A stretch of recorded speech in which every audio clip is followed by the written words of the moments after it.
let me introduce to you the Lifesteal Hunger Games. We are going to be playing a Hunger Games simulation and see what happens with the Lifestealers going head to head. We have a bunch of teams lined up for this. A lot of tough competitors. We had to add some extra people, but this is the Lifesteal Hunger Games. All right. So team number 1, District 1, with pretty strong showing in District number 1. You're looking ahead. Don't worry about it. In District 1, it's a pretty strong team. Okay. We got me. We got Cube, Mid, and Red. Very strong team out in this thing. I feel like in the PvP side, we're a little lacking. I think Red could carry us a little bit. I mean, I don't even know. He might betray us. I mean, he has betrayed people recently. But we have a pretty strong team here for redstone and building. So we could do some crazy building. I don't know how that helps us in the real-life Hunger Games. But, you know, realistically, if we could like build a campfire or something, that's something, right? Survival skills. I think we have a high chance of survival. And then District 2, a fan favorite, a pretty strong team here. District 2, we have the Eclipse Federation group, Prince Zam, Vitalacy, It Subs, and then we have Pangy as well, because I thought Pangy would vibe with all of them pretty well. Pangy's also like duoed with Zam. Pretty good District 2. Pretty good District 2. Alright. So these guys, pretty strong PvP team here. They're probably going to have a lot of mistrust in each other. And I don't know if they're really going to work together as a team. But we'll see. I mean, some of them work pretty well together. But they have a lot of betrayals. So, I mean, it's Lifesteal. So we never know what's going to happen in the reaping. Then we have District 3. District 3 is another fan favorite. We have the classic trio of the 3-heart trio, Jaren, Bacon, and Planet Lord, and we have Spectacle. Now, I don't know how strong this team would be PvP-wise, but they have smarts, and they'll be very goofy and a fun thing to watch. They might honestly get a lot of good support from the audience. I don't know if that's a thing that they could do, but I think it would be a pretty strong thing. Here, let me turn back on the music so that we have background music. Pretty strong team there. All right. And then, oh boy, District 4. I have no idea if I got this right, but I see people on Twitter all the time talking about the Ashwag car duo or something like that, or trio or something. So we got Caboodle, Squiddo, Ashwag, and the car. The Terrain. If I die, I'm actually gonna go ape poop. Oh my god, Terrain, you gotta survive. It's less standing. But we have the car coming along with Caboodle, Squiddo, and Ashwag. So Ashwag, the car for District 4. I mean, they do have a car. That is a big advantage. Like, realistically, if you're in the Hunger Games and you have a car, like, you can just drive into them. But I guess it depends on the setting, right? Because if it's a desert, a car is going to work great. But if they're in a jungle, they're dead. I'm sorry. They're just going to crash the car into a tree and it's going to explode. There's nothing they can do. But either way, the next team that we have is District 5. All right, we have Mapic and Rochambeau, a very popular duo, and Japex and Pofa. This team is a pretty strong team. Like, they do a lot of scheming together. They have a very balanced team as well. They have a mixture of building and combat and just everything all around. I feel like that team's pretty strong. I feel like it's a big popular one. But then we have District 6, okay? District 6, we have Leelwook, Clown Pierce, Branzy, and SB. Now, I don't know if you guys know the craziness of this team, but, you know, Leelwook and Clown Pierce and Branzy, you know, they were in the PMC, and, you know, they may have some rivalry with like some tension with District 7, but, you know, it is what it is. They're a pretty strong team as it is, especially Clown and Branzy. They're a very popular mixture within the community. And SB and Clown also have some tension. They might have some issues in the team, but if they can find a way to work together, I feel like District 6 has a really strong chance. Oh, them folks winning. District 6 will win. I don't know, Terrain. It could go either way. They may not team up. You don't know what's going to happen. Anything could happen with this. But then there's District 7. Okay, District 7. How did the car even happen? I don't know. I don't know the reference to it. I just hear it all the time, so I just put the car. But then we have District 7. Okay, District 7 is the classic of, not the classic. I feel like it's a newer thing. I wouldn't call it necessarily a classic, but we have the team of PB&J, very strong, very popular nowadays. I feel like they get a lot of audience support. And in what am I saying? In the newer SMP season, Pintar and E-Corridor, a strong duo. We'll see if Pintar has a strong showing, but will he be able to keep E-Corridor alive? I don't know. Like, who knows? He could accidentally kill E-Corridor. That could be awful. And I don't know. PB&J plus E. I mean, it's a tough team. It's a really tough team. But they are also a very strong team. I mean, a lot of these teams are pretty deadly, pretty scary. The next team we have. This one for this season, they have been known to be immortal and very deadly. In District 8, we have Flame Frags, Main Pair, Wimbu, and Durapchu. I'm just saying, they've won many things this season. I don't know if I feel like if they work together, they might come out on top. But will they work together? Will they cause too much chaos? I don't know. We'll see. All right. Why are there 2 spectacles? Wait, there's 2 spectacles? Wait, did I mess something up? Oh, frick. Wait, who's missing? Is someone missing? Oh, no, wait. Let me make sure I'm not missing somebody. Wait, am I missing somebody? I'm going to go through the list because I may have set this up. This took me an hour to set up, everyone, so I might have missed someone. You don't understand how painful it is to add images to these things. Who am I missing? Am I missing somebody? Oh, I'm missing Woogie. Am I missing Woogie? Yeah, I'll put Woogie down here. Let me add Woogie instead of Spectacle down here. Whoopsies. Woogie X. Let me also get the image. I think it's Woogie who's missing. Let me get the link. Dude, the links are so annoying. What's it called? Imgur? Getting the links for these images is a nightmare. Okay, there we go. I got Woogie. I downloaded his image. It's hard keeping track of everything. .png. Thank you for catching that though. Could you imagine if Woogie just wasn't there? That would be so sad. Okay, submit. Let me save this. Actually, I'll save it after. Wait, can I save it now? Here, wait. Let me go to a Be Right Back scene. I don't know this website enough, so I feel like if I click save, it's gonna like leak things. And I'd be worried about it. Okay, saved simulation. Got the new link. Let me paste it in the thing so I can use it for the future. We might do a few simulations of this just to see if we get a funny one, but I feel like I want this to be shorter, so we may only just do one.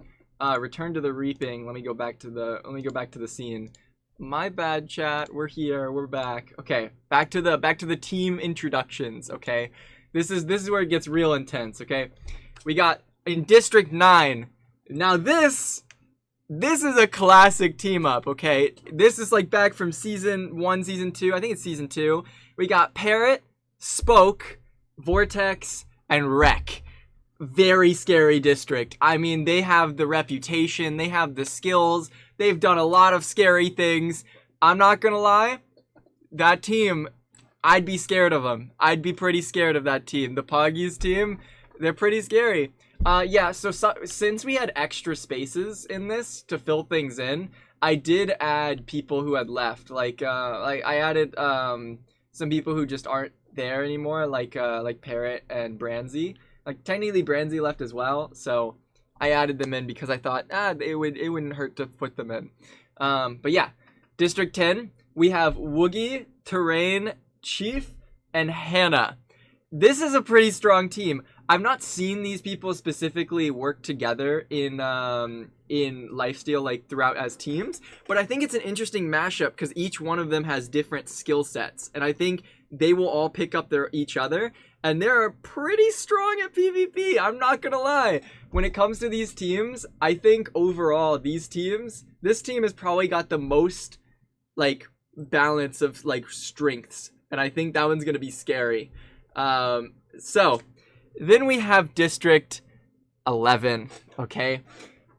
District 11's a fun one because it is not necessarily a person, but they are a force to be reckoned with, okay? We got the iconic MOB tower. If an MOB tower comes up to me and like as a Lifesteal member, I'd be terrified. If that thing walks up to me, I'm gonna run, because if I see a building coming towards me, that is scary. All right, but at least it has some like relaxing kind feelings with the sanctuary next to it. So MOB tower, the sanctuary kind of balances out, but it's still kind of scary. All right. But then I don't know how the sanctuary is gonna do, considering it's like a peaceful thing. It also got nuked, so I don't know how well it's gonna do like in the actual battle. But I mean, if it goes crazy, it goes crazy. I mean, we'll see how it goes. Then we have Eclipse Federation. The Eclipse Federation, I just literally, I did not know what to put here, so I just put that in here. But that team is gonna be that individual is gonna be an interesting one. I don't know how that one's gonna go, but it would be really funny if we see like Eclipse Federation killed Prince Zam or something really funny. I feel like this could have some really funny moments with it. And then we have the Void from the Void War. It would be funny if the Void kills people or does something stupid. Like I'd be scared of the Void in this setting. And then we have District 12. Okay, District 12. We have the Wormhole, which is like, which is just. Okay, like that exists, I guess. The Wormhole is here. I mean, that's awesome. We have the Heart Factory. So it's literally gonna be getting hearts in this, alright? The Heart Factory is so powerful. It's gonna grind out hearts. It's gonna kill so many people. It's gonna collect them all. It might even get the top kills. We don't know. We'll see how it turns out. And then we have Eclipse as a context or as a concept will win. Oh yes.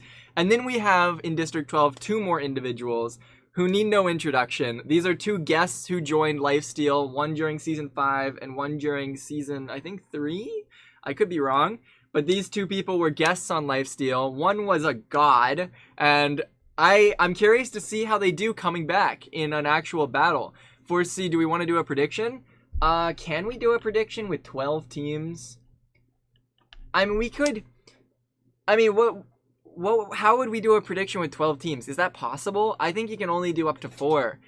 If you can find a way to do a prediction, then go for it. But I will say, before we proceed, chat, we can do 10 max, can combine some groups. Okay, combine District 11 and 12.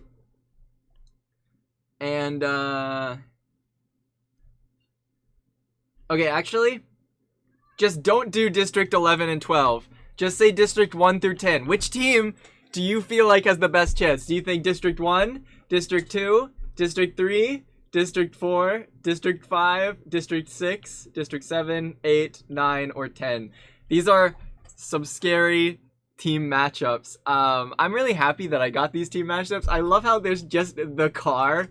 Like, if the car kills anyone, it's gonna be so stupid. Or if someone kills the car, how do you kill a car? Wait, how do you kill the Void?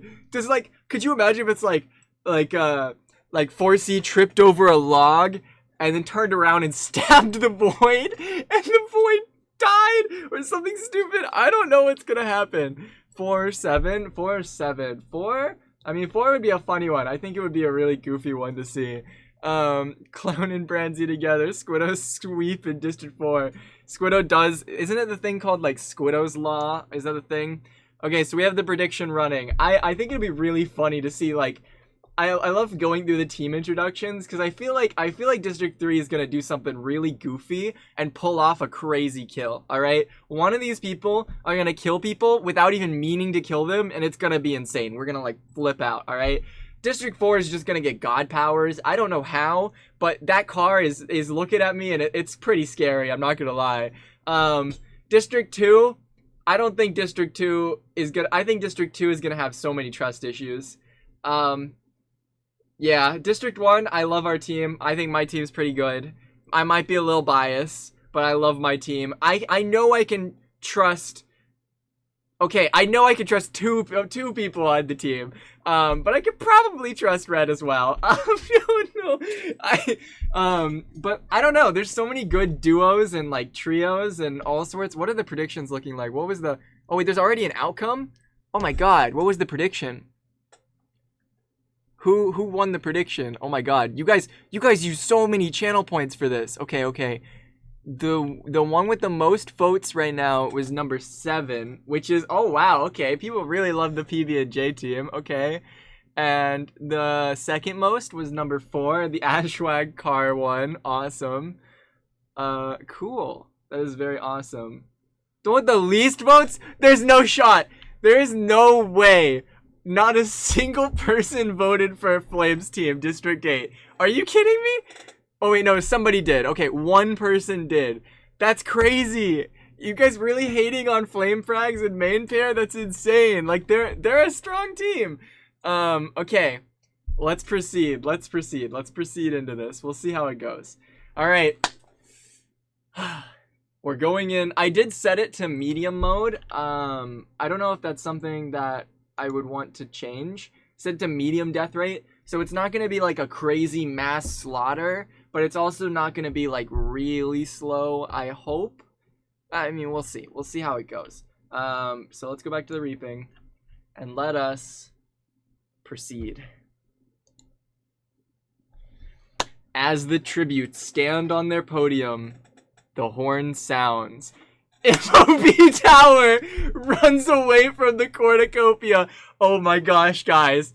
I never thought I'd see it. But the MOB Tower grew legs and ran away. That's crazy. Mid breaks Pintar's nose. No! Pintar's nose. For a basket of bread. I mean, a basket of bread. I mean, that's good food. I mean, I respect it. Durapchu breaks Squidow's nose for a basket of bread. Why does everyone want bread? Durapchu and Mid just really want to get this bread, I guess. I mean, poor Squidow and Pintar, not lucky for them. Captain Sparkles gathers as much food as he can. Respectable. That's respectable. That's respectable. I mean, it's just like, I mean, at least he didn't break someone's nose for that food, you know? Mid and Durapchu are already making enemies. I don't know if that's good for them. Like, punching people in the nose, like, like, their team might come back to get them. Like Durapchu punching Squidow's nose, Ashwag might fly over and just, like, commit war crimes or something. I don't know. But, the car runs away from the cornucopia. Why are all the like vehicles and like buildings running away? Why are they why are they running away? They shouldn't run away. I don't understand. Why? I mean, hey, at least the cornucopia, or at least the map, is at a position that the car can run away. You know? Like, at least it's not like hitting a tree, right? At least it can do that. That's a win. I mean, if the MOB Tower can run away, the car can run away. Maybe the car chased after MOB Tower. We don't know. We don't know what's going on. What happened with Mapik? Mapik takes a spear. Mapik, you know what? That's realistic. Mapik gets a weapon. He's holding out. He's pretty strong right now. Flame Frags runs away. I feel like that's an interesting take from Flame. Maybe there's just a lot of competition in this. Normally he'd be more aggressive.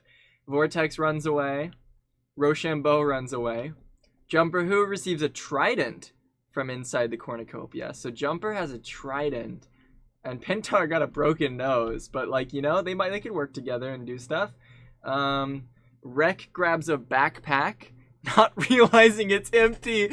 No! Rek 2, no, he lost his backpack. This is so, I mean, he can at least carry things. It's not like awful. At least he didn't get nothing. But how did he not realize it's Rek 2? He should know. Oh, poor Rek 2. Ashwag runs away. Hannah runs away. Spectacle runs away. Oh no. Oh no. Guys, something happened between Jaren and main pair. Jaren and main pair fight for a bag. Main pair gives up and retreats. Oh my god, Jaren has so much aura. Jaren is so scary. What did Jaren do to make main pair retreat? What? W Jaren. W, yeah, Jaren. Yeah, comment, yeah, Jaren W. He's too scary to be left alone. Like, he saw that bag and he knew it was his. I wonder what's in that bag. We don't really know.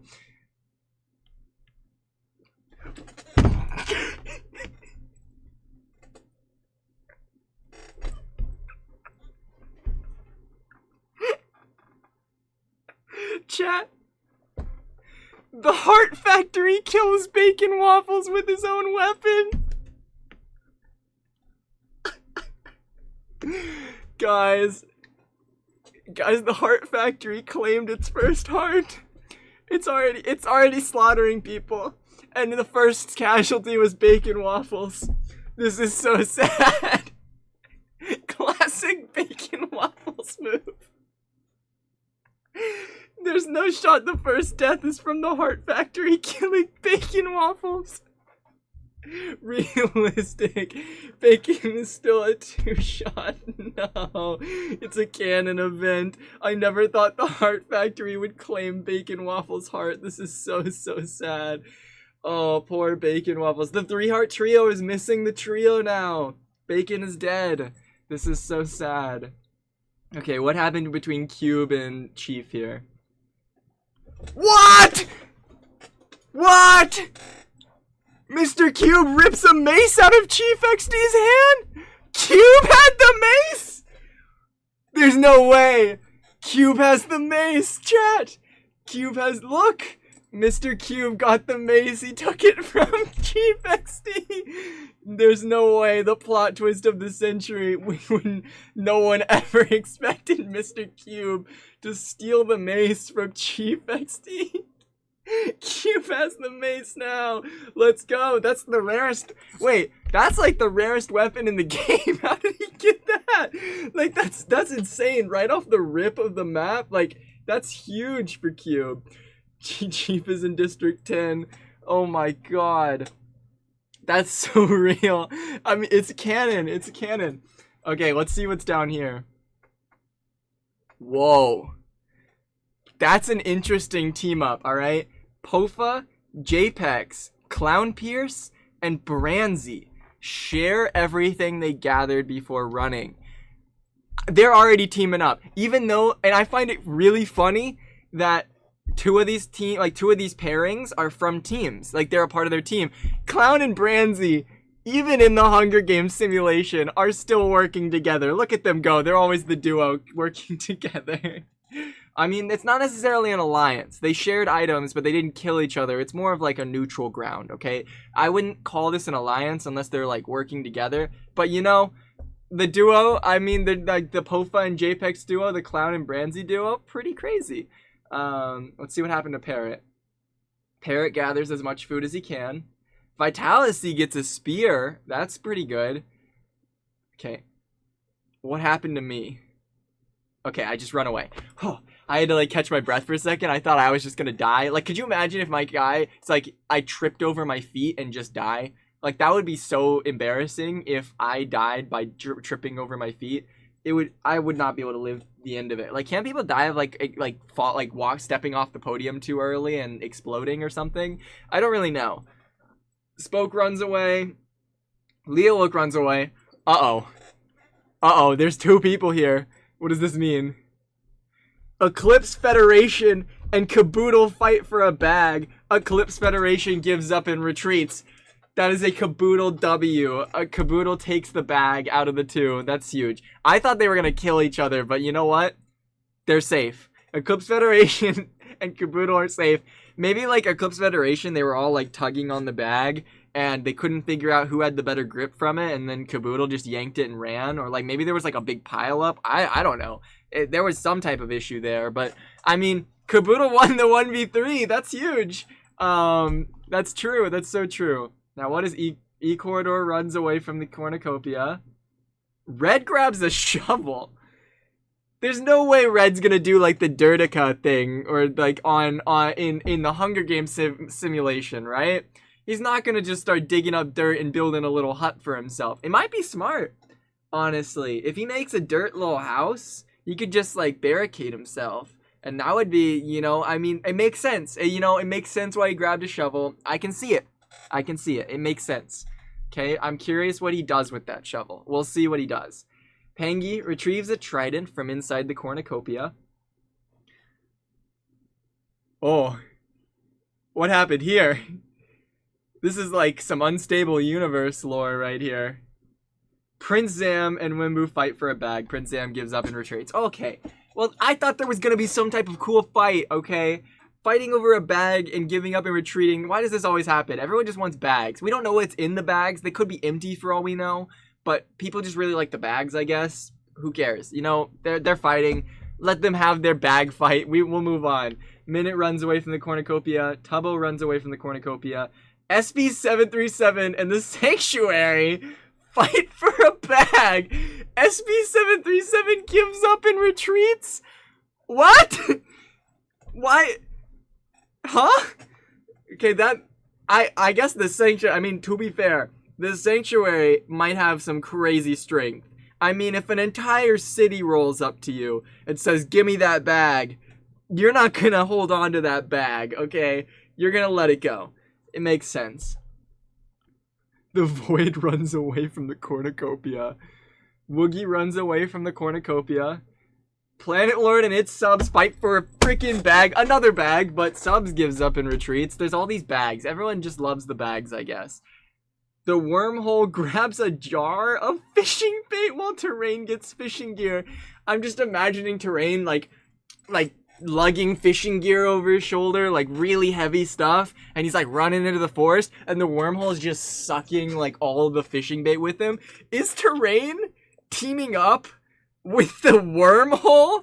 That's a whole nother thing, because it says they're getting the things, but they put them together for a reason. Is this like a team up here? Like, are they working together? Because if Terrain's working with the wormhole to fish, I think he's gonna get well fed. All I'm saying, like that's a strong team up.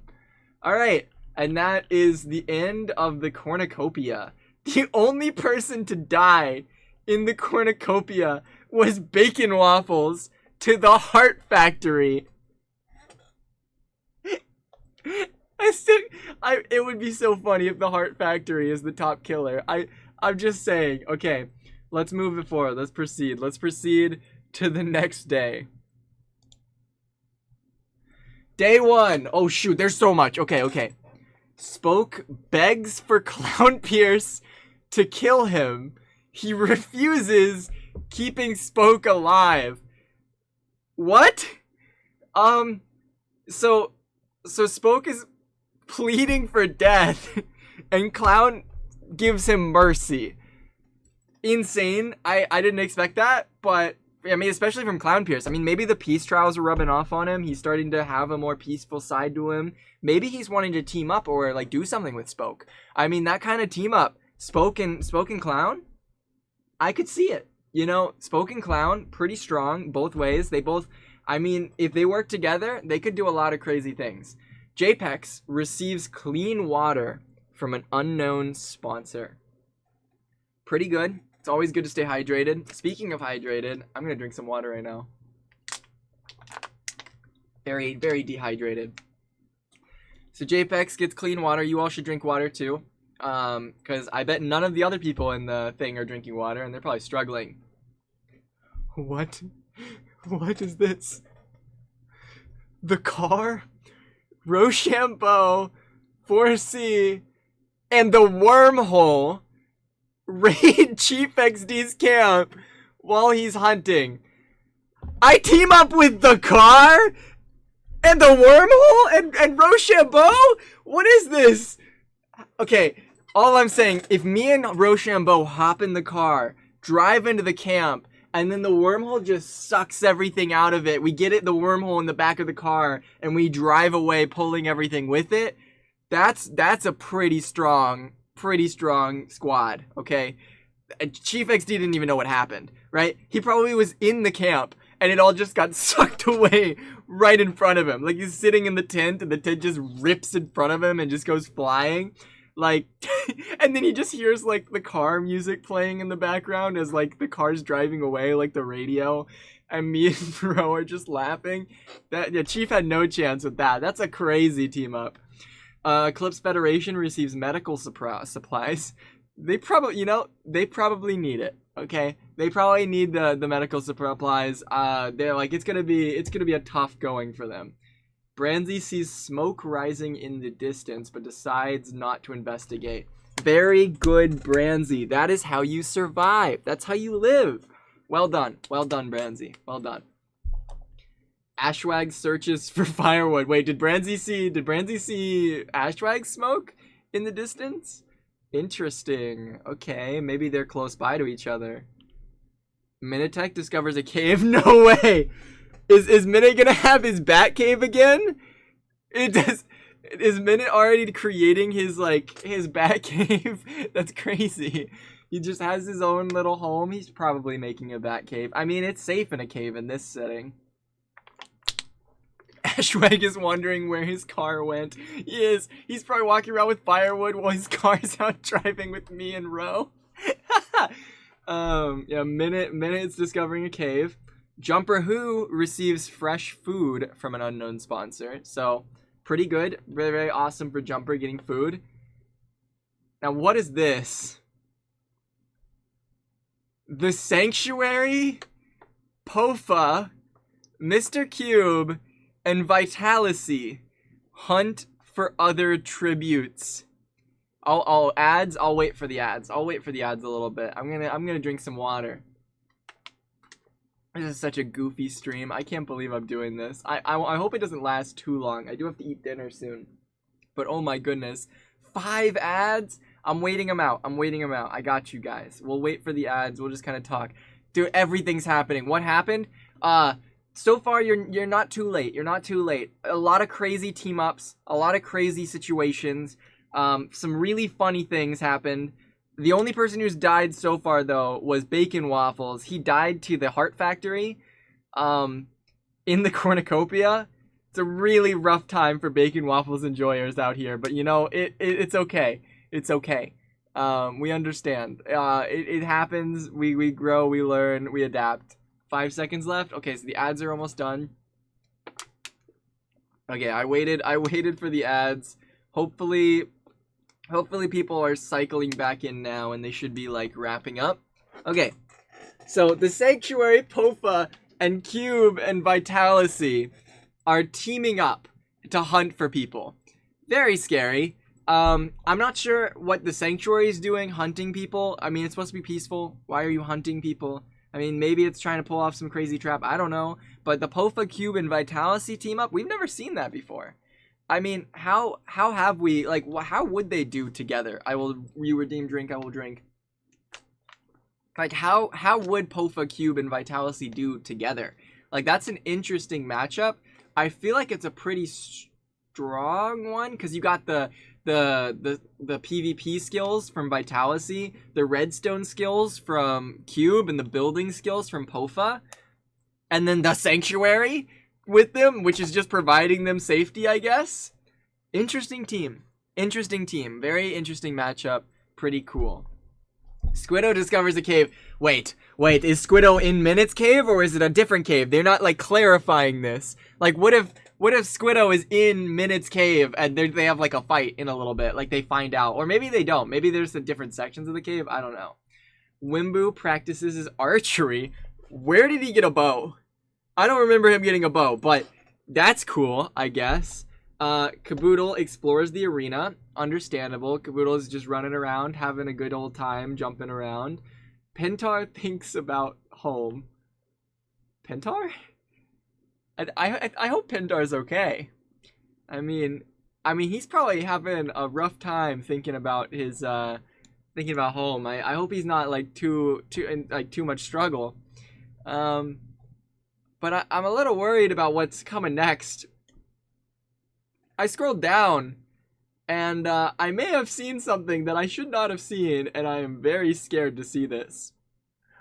What do you guys think is gonna happen with the Void, the Heart Factory, and Redtoons?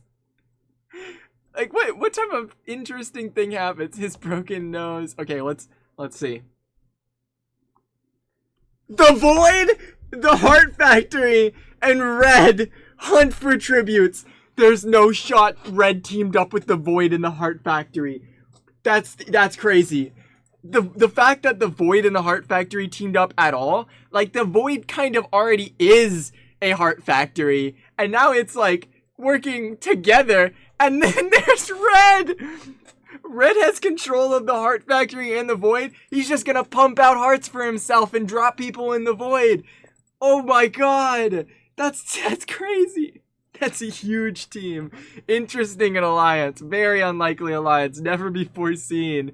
Holy crap. Red knows the Void and the Heart Factory are worthy teammates. Red does know who to team with. He's got his team locked and loaded.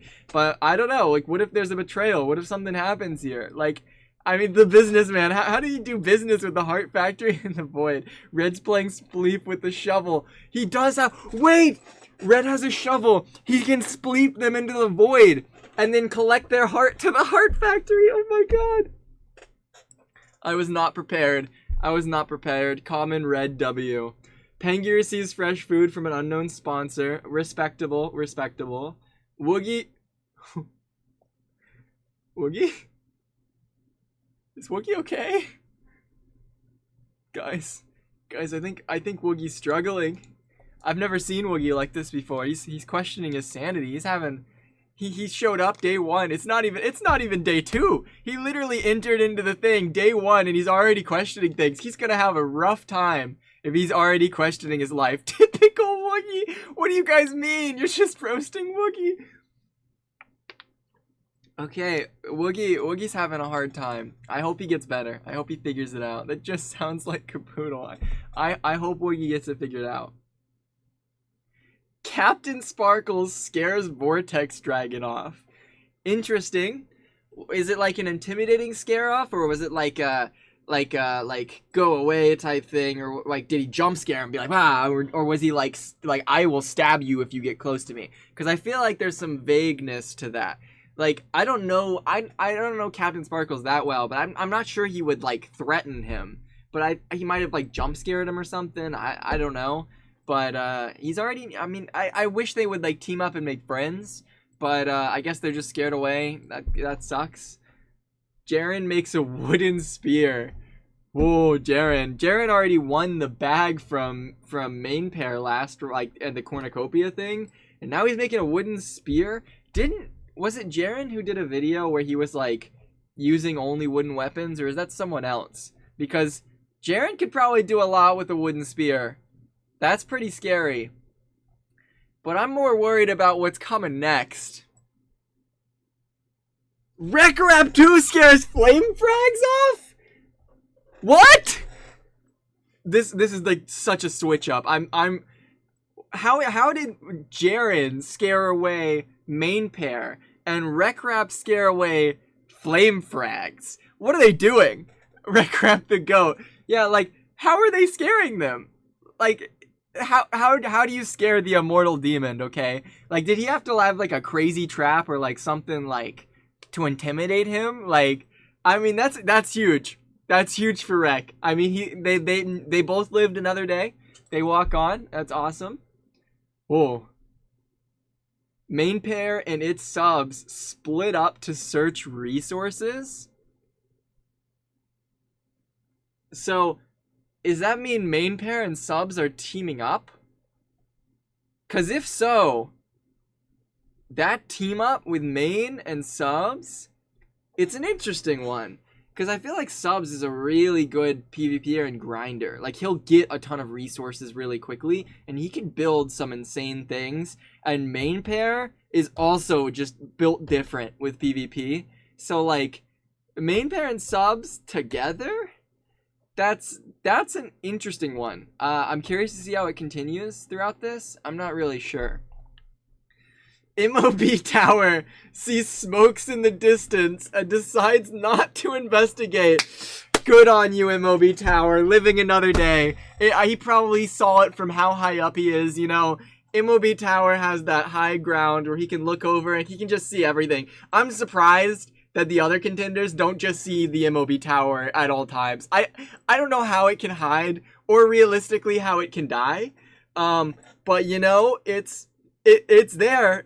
I mean, it can probably see smoke from anywhere. So I'm not surprised that it didn't decide to investigate. It's probably hard to move being a building. But it tries. It tries its best. It's working towards it. Hannah XX Rose thinks of home. Man, a lot of people are thinking of home. First it was Pentar, then now Hannah, and then Woogie's questioning his sanity. Are these people okay? I mean, I guess they're Lifesteal members, so I mean, they're always questioning their sanity. But like, hello, are they struggling? Do they need help? Poor Hannah. Yeah, I don't know. Spectacle explores the arena. Respectable, good exploration. I bet he's gonna. I wonder if Spectacle would like find somebody or like bump into somebody. Like Spectacle and Kaboodle, they're exploring. They have a good chance to like bump into something. Why is that so intimidating? Mapic chases Tubbo. There's no like ending to it either. So he's probably still chasing Tubbo. Mapic is just on the hunt. Didn't Mapic get like a spear or a trident from the cornucopia? And now he's chasing Tubbo? What is Tubbo gonna do? Tubbo doesn't have anything. Tubbo is just running, and Mapic just has a spear and is chasing him. Mapic's probably like hunting him down, and Tubbo's probably cowering in a corner. This is so sad. Classic Mapic move. Oh, the cliffhanger. We don't know what happened between them. They could have died. He could have escaped. We don't know. E-Corridor makes a slingshot. Okay. That's useful. That's good for like hunting and just killing people because you can get some good shots with a slingshot. I don't know how good of a weapon a slingshot is though. Like it can do a lot, but it's all in how you make it. So I guess how skilled is E-Corridor at building slingshots, you know? Prince Zam diverts Leowook's attention and runs away. Interesting. So I imagine Prince Zam is like in like a field or something and he sees Leowook and he like screams and runs like at the top of his lungs, and Leowook's like what? Like what was that? Or like or actually, oh no, he's diverting and running away. Okay. I mean, he could still scream. I'm imagining Zam doing something like really goofy or stupid, but it works. Like super effective like diversion tactic, and he's like got this insane escape tactic, like backdoor escape route, and he just books it and he gets out of there. That makes sense. That's a W Zam. W Zam. Parrot sees smoke rising in the distance but decides not to investigate. That makes sense. A lot of people have been doing that. I wonder who is causing all the smoke. Is Ashwag really causing all that smoke? Because Ashwag's the only one who searched for firewood. Everyone has spotted that smoke. He is not hiding if that is him, because that's crazy. Planet Lord collects fruit from a tree. Respectable. Gets good food. I mean, fruit is a necessity, honestly. I mean, I don't know how good this, like, cornucopia is, but having food in general is just nice. Someone's got to investigate it at some point. Someone will probably investigate at some point. Mid-Mystics tends to Terrain's wounds. So are they teaming up? Are Mid and Terrain teaming up? I mean, they've been doing the plushie stuff recently. Mid and Terrain have been doing the plushie stuff on like Twitter. Shout out Mid and Terrain. They're both dropping a plushie and Spoke tomorrow. It's gonna be on Makeship, I believe. So you guys should definitely go buy that if you have the money. Just a random promo for them. I appreciate them, but they're teaming up in here. So maybe they're fighting for their plushie sale. I don't know. We'll see. They're helping each other out, which is cool. Durapchu discovers a cave. 3 people have discovered a cave, guys. 3 people have discovered a cave. One of them have got to be in the same cave. There's no way that there's 3 different caves. They can't be that big. It's Squiddo, Minute, and Durapchu, alright? One of them's gonna die. SB737 camouflages himself in the bushes. That sounds like an SB737 strategy. I'm not gonna lie. SB737 sounds like the person who would make a full camouflage thing in the bushes to hide himself in this type of fight. Like, honestly, that's pretty cool, you know? Pretty cool to get the camouflage properly. WSB move. Alright, I think that's the end of day 1.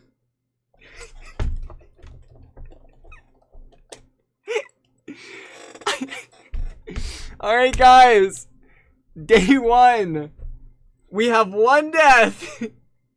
And it's Bacon Waffles from District 3. Let's go, Bacon. Oh, Bacon. Oh, that's so sad. Bacon Waffles, I'm so sorry. When we get to day 3, I think I'll up the difficulty so more people die. As it gets more difficult through the thing. I can't believe Bacon was the only one to die. That's poor Bacon Waffles, bro. See everyone's status. I mean, Bacon's the only dead one, and the Heart Factory's the only one to get a kill. So, the Heart Factory is living strong. I wish it showed, like, alliances and stuff. Bacon, it was expected. I mean, I can't believe that the game killed off Bacon like that. That's so sad. Everyone's out here strategizing, and Bacon just gets stabbed by the Heart Factory. Like, I can't believe this.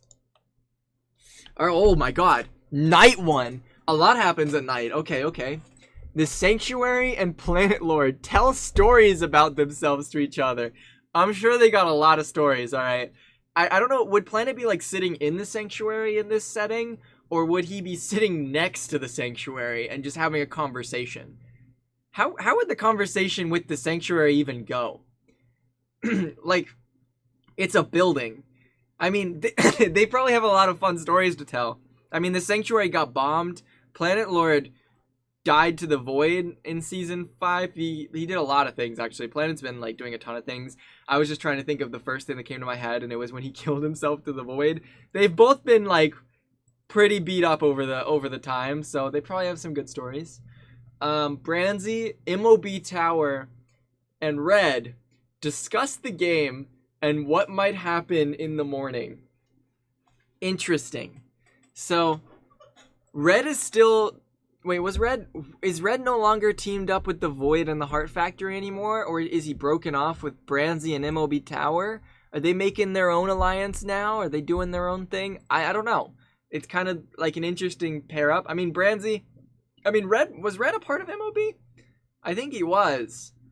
Was he? No, Red wasn't in that season. Wait, Branzy and Red both were a part of Season 3, so they never even got to experience the MOB Tower in Season 2. Either way. Maybe they betrayed him? Oh, if the Void and the Heart Factory betrayed Red, that could be crazy. Rec Rap 2, Parrot, Leowook, the frickin' Void, and Clown Pierce sleep in shifts. I don't know about you. This team might be the strongest team we've seen. Not only is it the biggest, a team of 5, we have Rec Rap 2, Parrot, Leo, Clown, and a literal endless Void. How does the Void even sleep? Yeah, wait, how does it sleep? Is it just awake the whole time? Like, why do they need shifts? Why are they sleeping in shifts if the Void is just awake at all times? You know? Like, this is... I don't know. I'm a little scared of that team. It's a yikes team, but it's also a big team, so realistically, it might not last forever. Like, does it just float, or just does it float? I don't know. The Void can do whatever it wants. Are you gonna stop it? I'm not gonna stop it. I don't think I can stop the Void. It's too powerful. Whoa. Captain Sparkles fins Vitality, subs, and JPEX away from his fire? How? How is Captain Sparkles defending off a 1v3 with Vitality, subs, and JPEX? Also, Vitality and subs are going after his fire? That's kind of crazy. Like the team up, Vitality and subs, I didn't think they'd team up, but they are teaming up. I mean, they're from the same district, it makes sense. But this whole thing is a crazy 1v3. Vitality, JPEX, and subs. Like, I don't know how Captain Sparkles fended him off, but he did. Terrain, Mid, and Mapix sleep in shifts. So Terrain and Mid have officially teamed up, I think, because they had the team up originally, but I guess they added Mapic. I've never seen these 3 work together before on Lifesteal, so I don't know how they'll do, but they're living right now, so that's cool. Purple Duo will always be a team. The Purple Duo is too powerful. Pangy lets Spoke into his shelter! I mean, Spoke was literally on day 1 trying to get Clown Pierce to kill him. Like, don't you guys remember how Spoke was begging Clown Pierce to kill him, and Clown didn't? Spoke's probably got a lot of trauma, alright? Pangy's probably giving Spoke some therapy. He's probably helping him out, calming him down. I love to see it. We love to see it. Pangy's helping him out, helping the community. Great for Pangy. Tubbo tries to treat his infection. That's not good, Tubbo. That sounds rough. Ashwag attempts to start a fire, but it's Ashwag. What are you doing? Ashwag literally spent the entirety of day 1 looking for firewood, and now he can't even start a fire. His fire wasn't even the one running before. Or what? Wait, was his the one running before? Can he not start the fire because he had it running throughout the entire day? Because that makes sense. If he had his fire running the whole day, like maybe cooking food or something, and now he's trying to attempt it at night and he's screwed. I'm sorry, Ash. I don't know what to tell you. That's rough. I mean, maybe you could like light the. I know you've had like god powers before. You think you can light fire with your hand, like touch it and make boom. Like maybe that will work. I don't know. Maybe we'll see. Caboodle, SP737, Pofa, Minute, and Cube sleep in shifts. Okay, so we have another team of 5, but realistically, which team do you think is more powerful? All right, do you think Caboodle, SB, Pofa, Minute, and Cube would win in a fight against Recrap 2, Parrot, Leowook, Clown Pierce, and the Void? I don't know. I want to believe in this team, but they do have the freaking Void on their team. I don't know. The Void is just like I don't know. Maybe they could steal the Void. I mean, there was the Foundation in season 5, and they did as much as they could to stop it, and they managed to kind of stop it. I mean, maybe they could stop it. I don't know. What is Flame doing? Let's see what Flame's doing. Flame attempts to start a fire, but it's a Flame frags. Flame frags. You literally have Flame in your name. How are you unable to start a fire? Oh my god. This is he's really struggling with his reputation here. First he gets intimidated and scared away by Recrap 2, and now Flame can't start a fire. Like, oh, this is so sad. He's having a rough time. If Flame can't start a fire, it's not going well for him. You know he's having a rough day. The Mortal Demon part, oh no. Not the Mortal Demon. He's just having a bad day. He is just having a bad day. Maybe he'll make it up. We don't know yet. He could just come out and just win everything. It's very possible. Okay, let's see. Woogie. Woogie tries to sing himself to sleep. Woogie? Woogie, are you okay? Wasn't Woogie questioning his sanity yesterday? And now he's singing himself to sleep? Is he like going insane in his like mind? He's like holding his legs in like the fetal position, rocking and singing? Cause I feel like Woogie is going through something. Like he's going through it hard right now. He wants to go home so bad. Like I feel bad for him right now. He needs Pangy therapy. Woogie needs to find Pangy, but he doesn't know where he is. They won't find each other. Oh, that would be so sad. He just needs a nap. Vortex attempts to start a fire, but is unsuccessful. What is this? What? How? Okay, how is Flame unable to start a fire, and a dragon unable to start a fire, and the god himself, Ashwag, unable to start a fire? What is it with these people and not being able to make fires? It's a basic survival skill. They're like, oh, this is so frustrating. It's okay. There's your dragon. Hannah XX Rose stays awake all night. Didn't Hannah want to go home? I feel like Hannah and Woogie are going through the mental crisis the hardest right now. Like Hannah wanted to go home and is now staying up all night and getting sleep deprived, and Woogie was losing his sanity and is singing himself to sleep. They're struggling. They're really struggling. What is this? Why are they all purple? What is this purple team up? I've never seen such like a purple scene. The Car, Wimbu, E-Corridor, and Dirapchu sleep in shifts. Guys, we have the purple team. This is the purple quad team right here. You know how powerful it is when Dirapchu, E-Corridor, the Wimbu, and the freaking Ashwag car team up, alright? It's too powerful. Alright? They're probably sleeping in the car. Like they're probably like all in the car chilling out, sleeping in shifts. It's probably safe. You know, they probably saw the purple. They were drawn to it. It's probably feeling pretty good for them. Chief XD, Pentar, Jaren, and Squiddo sleep in shifts. There's a lot of teams forming. I just see a lot of teams. There's no fights happening, which is shocking. But, you know, like, they're teaming up. They're doing stuff. And I respect it, you know. I've never seen these team ups before. But they're living it. They're living it pretty good. Oh, I went a little bit too far. Main pair passes out from exhaustion. Guys, I think the main pair and Flame Frags group are having a rough time. I think they're struggling a little bit. I think main pair and Flame are having a rough time. I've never seen main pair pass out from exhaustion, but he's probably exerting all his energy, having a rough day. But you know, it's because they're by themselves. They need to work together. They don't have anyone to team up with. They've been by themselves their whole time. They're probably passing out because they're not sleeping in shifts. They need that teamwork. But he's deep fried. Oh no. The Heart Factory questions her sanity.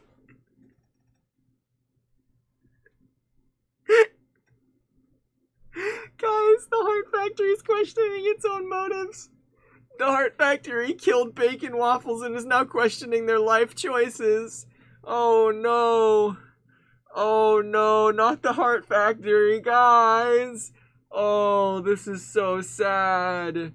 Oh no, without Branzy and the Heart Factory, it's cooked for her. Oh no, it hasn't been doing well since Branzy left. No. They're probably, aw, dang, Branzy went off with Clown, and now the Heart Factory's questioning its sanity and mass murdering the Lifestealers. This is so sad. It'll figure itself out. Trust. We trust in the Heart Factory. Eclipse Federation is unable to start a fire and sleeps without warmth. Isn't an eclipse literally just, like, the blocking of the sun? I think it's very symbolic that the three from the Eclipse Federation are unable to start a fire together, and they sleep in the cold. They're just struggling out here. It checks out. It makes sense. It makes sense. Forsey tends to his wounds? When did I get hurt? I mean, I guess it makes sense tending to my wounds. I don't remember getting hurt, though, but, you know, it makes sense. I guess, like, that's fair.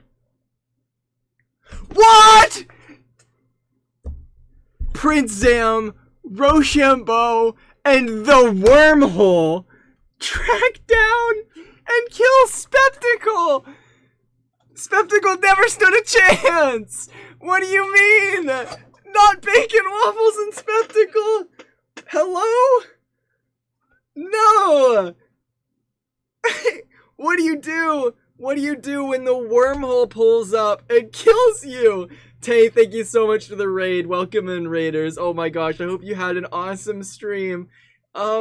So Prince Zam and Rochambeau teamed up with the Wormhole to kill Spectacle, who is now the second person to die. How has Bacon died first and Spectacle died second? This is not canon. There's no way. There's no way that this has happened. I feel so bad. What did they do? My boy Spectacle. Oh wait, Bri also raided? No way. Wait. You guys raided together? Oh my god, Tay and Bri, thank you so much for the double raid. You guys are huge. I hope you guys had an awesome stream. What were you streaming? What were you guys streaming? I'm so curious. District 3 is not doing good right now. District 3 is struggling. Goodbye, Spectacle. Yeah, wait. Spectacle and Bacon were part of the same district. No. Who voted for District 3? I need to see the prediction. Who voted for District 3? Oh, not, wow, there were not very high District 3 supporters. I mean, I guess 2 of them have died now. Planet Lord and Jaren could pull something off, though.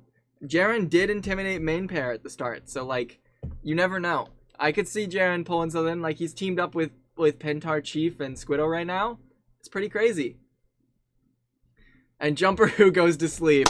Well done, Jumper Who. Jumper Who needed that sleep, you know.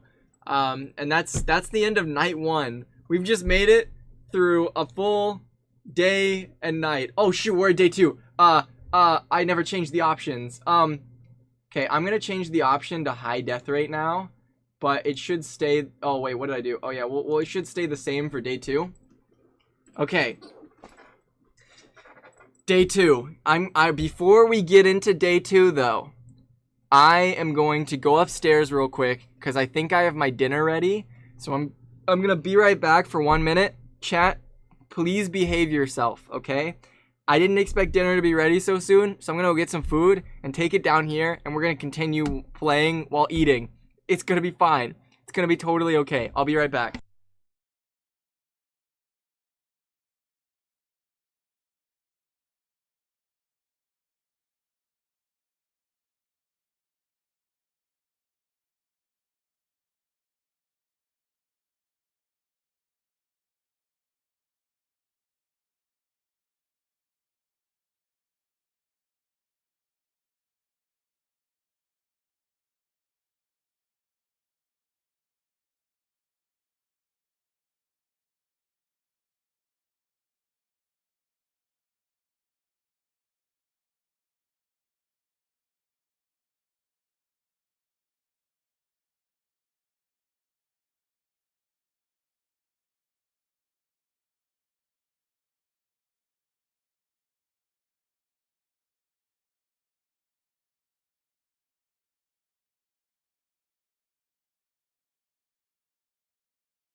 Chad, oh my god, I'm so sorry, I'm back. Holy crap.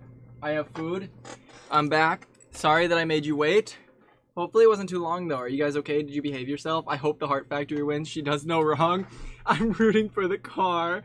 Car's carrying. You guys really like to root for these things. I hope you guys, like, which one are you thinking is gonna win from this right now? Like, it's an interesting group that we have here.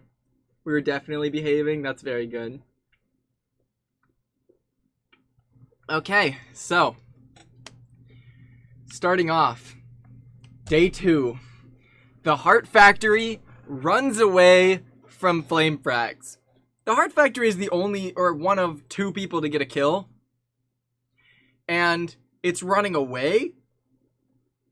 Somehow Flame Frags, his aura is intimidating the literal factory that is built to claim hearts.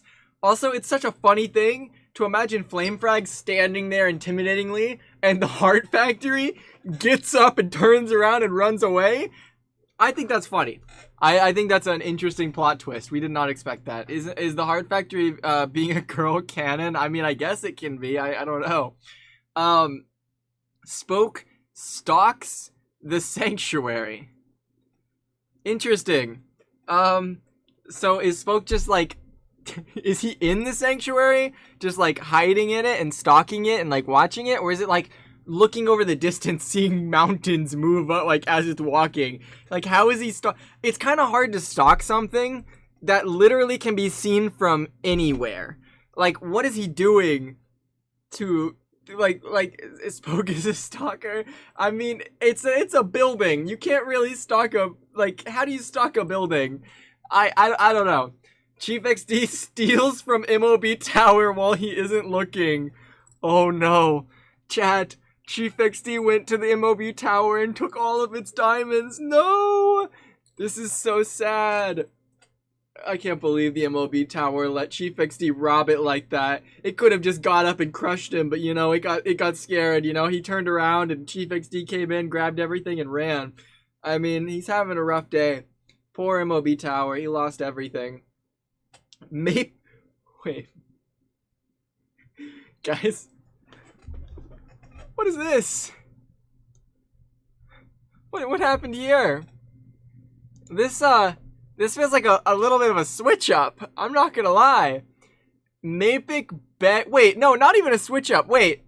Mapik begs for Prince Zam to kill him. He refuses, keeping Mapik alive. Isn't Zam a pacifist this season? I don't know why. This is just very fitting. Like, Mapik's begging for Prince Zam to kill him. Like, please just kill somebody. Like, he's doing all these things. He's doing things to, like, get Zam to kill him. And then Zam's just staying strong, you know? Mapik's going through. I don't think Mapik's going through it. Mapik got weapons. He did training. He did stuff. I don't think Mapik's going through it. I think he's testing Zam with this. I think he's testing Zam here. He's trying to see if Zam would actually kill him. But I don't know. It's lore accurate, I guess. Lifesteal lore has made it into the way of the Hunger Games. I guess so. Main pair and Hannah XX Rose split up to search for resources. Interesting. Didn't main pair hunt and, like, kill Hannah? Or, no. Hannah killed main pair, which made main pair mad at Hannah and made him kill or hunt her down and kill her. Don't they have, like, tension with that? Like, are they enemies? I don't really know, if I'm being totally honest. But they're teaming up here.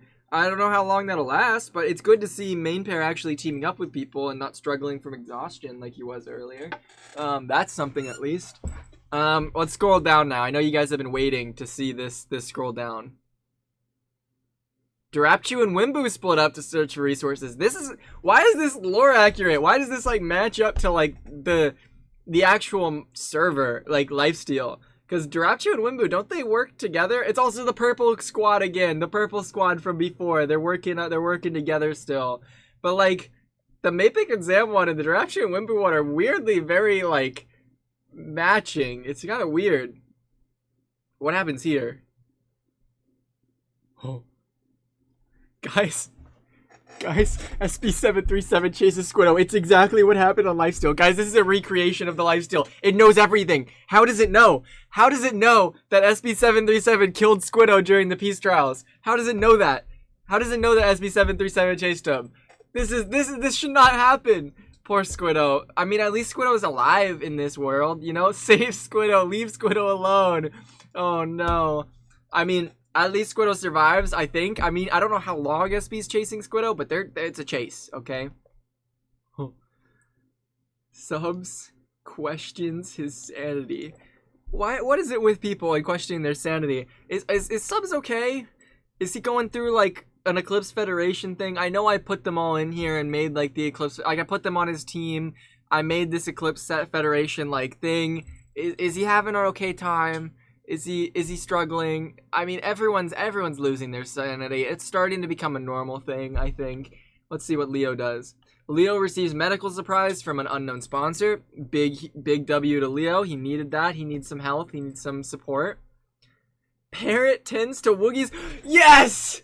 Finally! Woogie has a friend! Oh, Parrot better take care of Woogie, man. Woogie was questioning his sanity. He started singing at night. I'm so happy for Woogie. He finally has someone to, like, support him. I really hope this doesn't backfire. Like, Parrot, it might be the type of person to just stab him in the back. But, you know, he's healing. He's finally healing. This is awesome. This is awesome for Woogie. I'm very happy for him. Vitalis tries to sleep through the entire day. Did he stay up all night? This sounds like Vitalis doing like an experiment where he stays up 100 days and then he just passed out during the night or during the day. I mean, maybe the eclipse thing, like it feels like night. I don't know. There's so many reasons or explanation for why he tries to sleep through the entire day. You know what? Sleeping through the day, cool. You know, you're not getting into any fights. You're chill. Minute collects fruit from a tree. That's cool. I hope he gets a lot of good food from that, because people have been lacking in food and they're getting hungry and like dehydrated and stuff. Tubbo begs for Caboodle to kill him. She refuses, keeping Tubbo alive. Is Tubbo okay? Why is he begging for Caboodle to kill him? What type of situation got into this? I am imagining like a really deep lore scenario here. I could see the speeches being so dramatic, like Tubbo being like kill me, do it, I don't want to be here anymore. And Caboodle's like, no, your life's worth saving. I don't know. I could see like the lore going here like crazy. But interesting thing there. It's a common theme that nobody is okay. Yeah, everyone's just struggling. The car sees smoke rising in the distance and decides not to investigate. I love how the car is just living its own life. Like, it's alone right now, somewhere on a hill, seeing smoke. It could be watching the sunset and seeing smoke. Good job, car. Good job. I mean, a car plus smoke is never a good thing. It's just gonna explode. You know, he's living. They're living. They're surviving. Japex tends to Pangy's wounds. Were they teamed up before? Why are they tending to each other's wounds? Why are they being friendly? Yeah, I won't question it. We're just gonna keep going. Vortex and Pofa work together for the day. So it's only for the day. That's interesting, because they're just kind of just making a neutral alliance temporarily. And then afterwards, I guess it's all whatever happens. That's fair. Jumper who goes hunting. Jumper has been on a solo grind. I feel like Jumper right now is literally just living her best life in the middle of like some random cave somewhere. Like Jumper slept through the whole day, goes hunting in the morning. Jumper's just living it. And you know what? I respect it. It's awesome. Rec 2 made a slingshot. Oh, okay, Rec. Rec is probably gonna do something crazy with that slingshot. I think he's plotting something. I don't know. Rec might make some type of slingshot, what's the thing called? A Rube Goldberg machine that kills someone or something. Like he hits something and it activates something else. I could see that. That could be pretty cool. Oh, I thought when reading this, I thought they died. Eclipse Federation is pricked by thorns while eating berries. Oh, Eclipse Federation. Oh, how you've had such a hard time. They're getting pricked by thorns. Were they struggling to sleep? I don't remember what was happening or what was happening with the Eclipse Federation before, but you know, they're they're probably like grabbing the berries, and one of them started like complaining with the other, and they accidentally pricked themselves, and then they got like, why are we doing this type thing. I don't actually know. To be honest, I love how I put Eclipse Federation in here, and I don't know the Eclipse Federation lore, but I put it in here because I thought it'd be funny. And I imagine them like a married couple, like all three of them, like arguing with each other. I don't know why, but I think it's kind of funny. Pentar also makes a slingshot. Interesting how the Steve duo are also doing the same thoughts. Good minds think alike. I'm curious what they'll do with it. Branzy and Planet Lord hunt for other tributes. They're gonna go slaughter. Remember Planet at the beginning of season 5? All I'm saying, Branzy has the materials, Planet has the motive. They could slaughter everyone. They're gonna go crazy. What? Mid-Mystics ambushes Captain Sparkles and kills him! What? Mid built him? Mid rebuilt Fallen Kingdom for him. How is she? What happened? Oh my god! Also, hello, Kaylin. What? This is Mid. It was all a scheme. She was building her trust. She literally rebuilt Fallen Kingdom to make him feel good and then killed him. She ambushed him at his own home, took his life, and Mid-Mystics killed Captain Sparkles. That's crazy. There's no way Captain is the third death. Oh, this is so sad. It was all a trap. Love when women succeed. So true. Mid ambushed Captain Sparkles and killed him. That was a shock. I did not expect that. Brand Steel is so based. Wait, what? What are they? What? I'm lost. Oh, anyway. The Void and guys, Jaren is working together with the Void. What is he gonna do with it? Like, what does he have planned with the Void? Jaren's already been plotting something. He made a wooden spear. He took something from main pair, and now he's working with the Void. He's got some scheme up his plan. Up his plan. He's got some scheme planning. All right, he's working something. He's cooking something here. Brainsteel is the Hunger Games site. Oh yeah, no, it's a great site. It's so goofy. Rochambeau camouflages himself in the bushes. Let's go, Rochambeau. He's surviving. What happens here? Why does the wormhole keep stealing from people? First he stole all of, like, what was it, Chief XD's camp, and now he's stealing from Clown Pierce. The wormhole is just sucking everything away. He's just taking everything from people. They can't have their own things when the wormhole's around, okay? It's literally sneaking around, taking their things, and leaving without letting them know that they're there. That's crazy. Like, it's just, I never thought that the wormhole would just be a modern thief. Like, hello? Wormhole is hungry for items.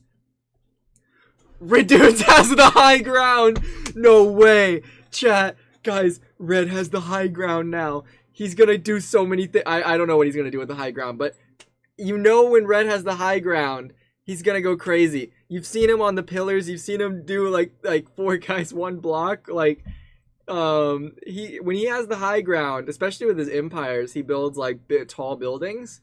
He can do a lot, you know. He's got the high ground now. He's gonna be like Obi-Wan and take out Anakin. I don't know who Anakin is in this reference, but like, it's probably something there. Like, there's gonna be an Anakin at some point. At least now he's at the high ground. Okay.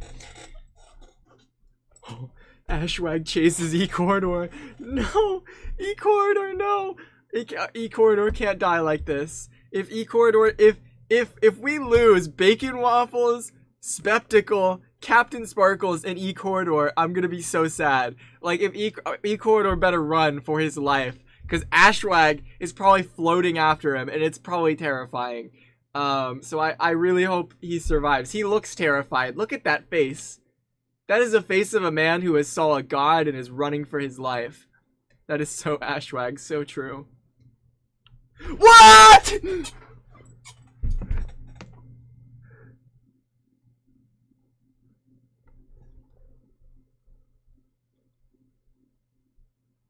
Terrain.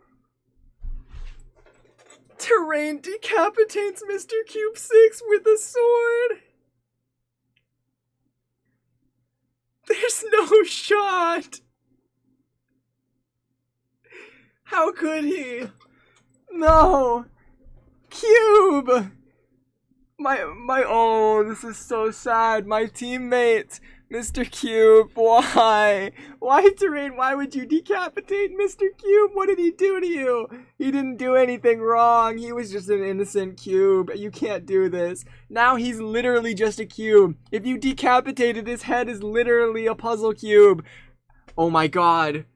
Chat, what if Terrain what if he decapitated Cube so he could actually carry around a puzzle cube? Didn't he have the mace? You're right. In the Hunger Games, Cube had the mace. Terrain has the mace now. Oh no. Terrain not only decapitated Cube for the mace, but he also now can literally carry around his head as a trophy, like a puzzle cube. What is happening right now? I don't understand. Anyway, let's keep going. Terrain has the mace and is the team I'm rooting for. Oh, holy crap, District 10. I build! I love this. I love my Hunger Games self. I'm so glad I built a shack. You know, constructing a shack, I always knew I was a builder. I knew I could build something cool. It's probably a really flimsy shack, and if I push on it, it probably will collapse over me and then light on fire because my campfire is sitting in the middle of it. But, you know, we'll worry about that when other people get there because it may be flimsy, but that just means I can use it to knock it on someone else. It could be a trap by itself. Let's be real. Like, the fact that I took the time to construct an entire shack means I'm planning something, okay? Let's proceed. I upped the damage difficulty, so hopefully more people die from this. It's probably going to go a lot faster. But 3 cannon shots can be heard in the distance. Spectacle, Captain Sparkles, and Mr. Cube 6. We have lost 4 people, and it is Bacon Waffles, Spectacle, Captain Sparkles, and Cube. What are the odds that, like, how did they die? What is happening right now? Rochambeau has a kill. Let's see who has the kills. The Heart Factory has a kill. The Wormhole has a kill. Terrain has a kill. Rochambeau has a kill. And Mid has a kill. That is insane. I can't believe Mid killed Captain Sparkles. The betrayal of a lifetime. Go back to the Fallen Tributes. Alright. Okay, so I upped the difficulty. So now it should get pretty brutal. Realistically, there should be a lot of death this night. So we'll see what happens. Flame Frags and Chief XD sleep in shifts. The Void thinks about winning. I wonder how the Void thinks. It's just an endless, like, tunnel, right? How is the Void thinking? Right? And also, it probably will win because how do you kill the Void? Right? Like, that's like an intimidating thing to see. If you see the Void is thinking about winning, I would be scared. Because the fact that it's thinking and the fact that it can win is scary enough as it is. Flame and Chief teaming up is pretty cool. Pintar and Prince Zam tell stories about themselves to each other. That sounds peaceful. I'm glad they're, like, seeing peaceful ways. You know, being friendly with each other, hanging out. Everything's pretty cool. Rekrep and Hannah XX Rose hold hands? I don't know what's going on there. They're probably struggling. Didn't Hannah say that, like, didn't it say that Hannah was losing her sanity?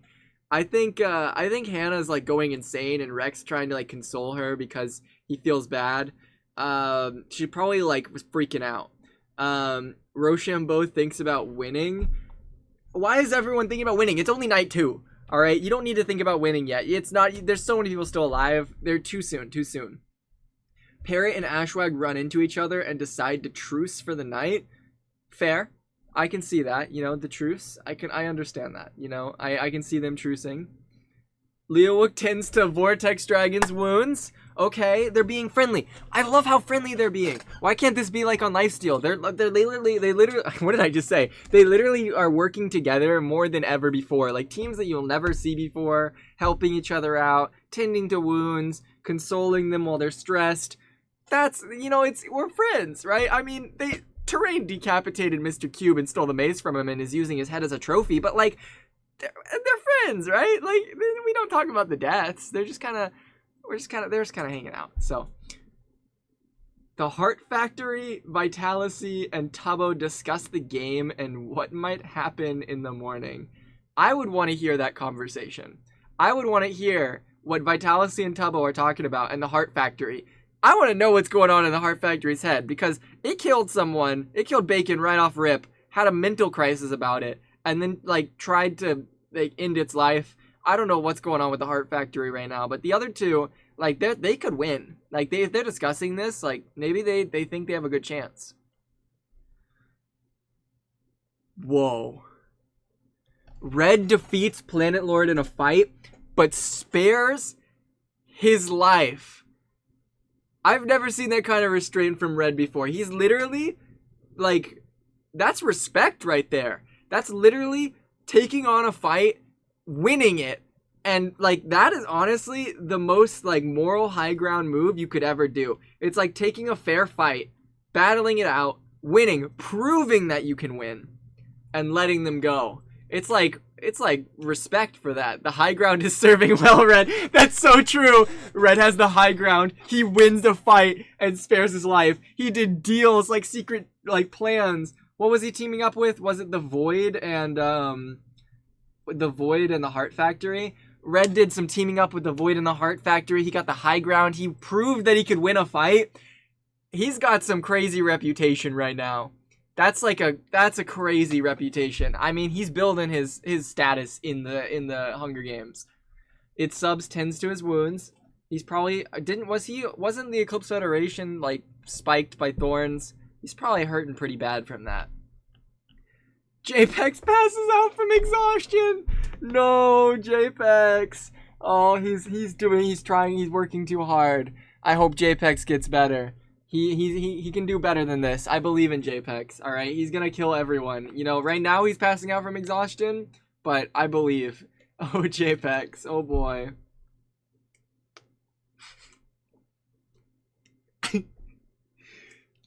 Pangy's really taking his therapy to heart, honestly. Mapik and Pangy holding hands. Like, first he was telling stories and taking care of, who was it that he was taking care of? He was taking care of someone on one of the days, and now he's holding hands with Mapik. You know, Pangy's really trying to take care of the server here. Mad respect for Pangy. He's really helping him out. It's not expected. I mean, didn't Mapik chase people down, slaughter, like try to kill people and like hunt people? But you know, now he just needs therapy. He just needs to calm down. Not everything's about violence, you know? Pangy's really nice, I guess. Yeah, W Pangy.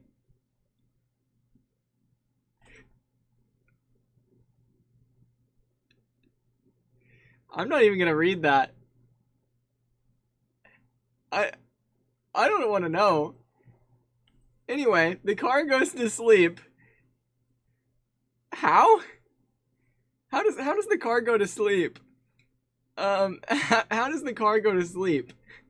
Sorry, I keep looking up at the other one and I can't stop laughing.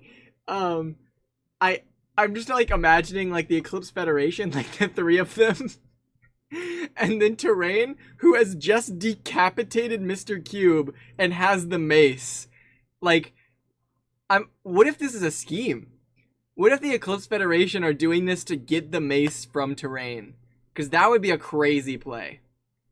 Like, if they do this and they pull it off successfully, that could be insane. Like, this could be all one big scheme, and we don't know what's about to happen, okay? Anyway, yeah, it's just a scheme. It's a scheme. Why are people going through so much crisis? E-Corridor cries himself to sleep. Dude, wasn't in the day, E-Corridor, wasn't he chased by Ashwag? Did he get chased by Ashwag for so long that he starts crying himself to sleep? Is he having nightmares of Ashwag chasing him? I really hope not. He deserves so much better, okay? E-Corridor is having a rough time. But, you know, I have mad respect for him. I hope that he gets through this sleepless night. Jumper who thinks about home. I'm telling you, Jumper is on a solo mission. Jumper has got food for herself. She slept through the night peacefully. She explored the area. She's thinking about home. Jumper's living her best life, okay? And she has not bumped into a single other person. And I think that's useful. Honestly, there's no enemies, no anything, nothing wrong. Ads? You got ads? Okay. If there are ads, chat, you can tell me. I might pause to grab a bite of food because I've been talking a lot. And I feel bad if the ads are all rolling in.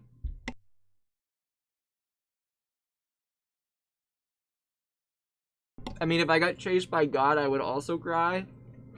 Yeah, I mean, it's pretty scary to be fair. Jumper is just surviving. Jumper's playing her own, Jumper's, like, surviving her own, solo survival arc, honestly. We're waiting for you, ad watchers. Yeah, I don't know, is there ads going on right now, or is that someone who just joined the stream? I'm not actually sure.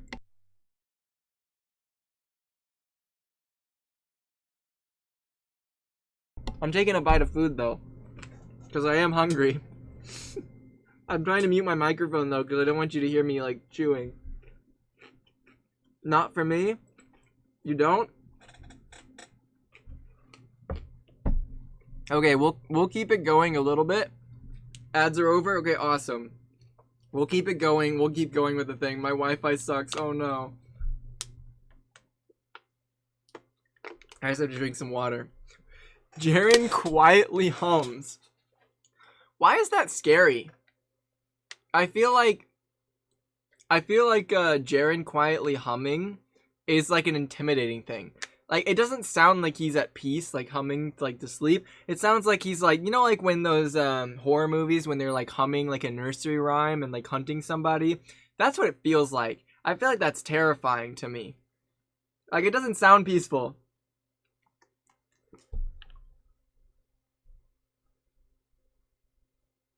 I don't even know the context for this. I can't come up with a proper context for this. Why is this happening? I feel like SB's manipulating me, or vice versa. I think we're just gonna try to like end up killing each other. I don't know what's happening here. I'm gonna be honest with you. I don't trust it though. I don't trust it one bit. Good job. Branzy tends to his wounds. What is it? What is this? Besties, did that really happen? I don't know. Let's keep scrolling down. Caboodle, Woogie, Pofa, and Squiddo sleep and ship in shifts. I almost said ships. In shifts. That's cool, because I don't think we've seen Caboodle and Squiddo like teaming up throughout this entire event, so it's cool to see them finally like hanging out together. The Ashwag card duo, yeah. And there's Woogie and Pofa. Are Woogie and Pofa on the same team? I don't think so. But we got like an interesting mashup. There's also does Caboodle and Woogie have a duo? I have no idea. But they were on a team together, so they got something. Oh yeah, Woogie needed the sleep. Woogie, wait, guys! Oh my God, Woogie finally found friends. Oh my gosh, let's go, Woogie. Woogie needed that so much. He was suffering, he was crying, he was losing his sanity, and then he got Pangy therapy, or was it Pangy? Somebody, Parrot. Parrot tended to his wounds, and now he has friends. Let's go, Woogie X. That's awesome, Woogie. He finally has like a group to hang out with. This is terrifying. The Wormhole, the Sanctuary, and Clown Pierce sleep in shifts. I don't even know, like, one, how does a Wormhole and the Sanctuary sleep, for one? But also, Clown Pierce, like, teaming up with them, it's a strategy. You know, he's getting all the resources from the Sanctuary, and the Wormhole's been robbing everyone. And the Wormhole can just take anything from anyone. Maybe Clown's trying to get his stuff back, because I think he was robbed by the Wormhole. So maybe he's, like, playing them here. I don't know. We'll see where this mindset is. Whoa. Is this like an unstable universe team? I can't tell. For a second, I thought that was Flame originally, and I was like, wow, that's a crazy team up. But main pair, Wimbu, and Spoke discuss the games and what might happen in the morning. I find it interesting that it didn't say they like sleep in shifts, and it didn't say they did stuff as a group. It just says they discuss the games. Could you imagine 3 like really competitive Minecraft players sitting in a room, not sleeping, staring at each other and being like, how do you think this is gonna end, guys? Like, we're gonna have to die eventually. Like I could imagine that's a tense discussion. And they didn't sleep, like, at all. So they were there all night having a conversation. And that was probably an interesting conversation, you know? I bet that's I bet they were a little intimidated in that conversation there. Minitech tries to sing himself to sleep. Oh, Minitech. Oh, this is so sad. He's all alone in his cave singing himself to sleep. I'm so sorry, Minute. He's practicing. Maybe he's practicing for his karaoke, because you know we got the karaoke streams.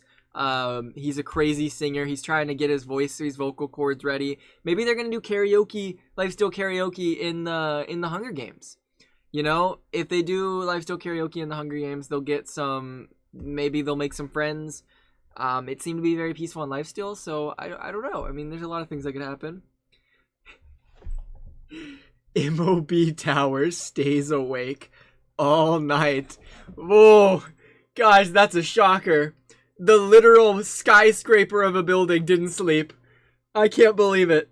I thought for sure that MOB Tower would really need that rest for the night before, but you know, the MOB Tower really needs to keep it needs to keep itself ready. Anybody could attack. I mean, to be fair, the tower is massive. It can be seen by anyone, anywhere. So if it's sitting up there, I wouldn't sleep either. Like, if I was that high up, I wouldn't sleep because I would be so scared that someone's gonna sneak up on me or something's gonna go wrong. So, you know, I hope they're having a good time. Durapchu lets Mid into his shelter. Didn't Mid kill Captain Sparkles? Does Durapchu know that Mid killed Captain Sparkles? Like, I don't know if did the stream freeze? I hope the stream didn't freeze. Does Durapchu know that Mid killed Captain Sparkles? Also, like, never mind. Let's keep going. I was gonna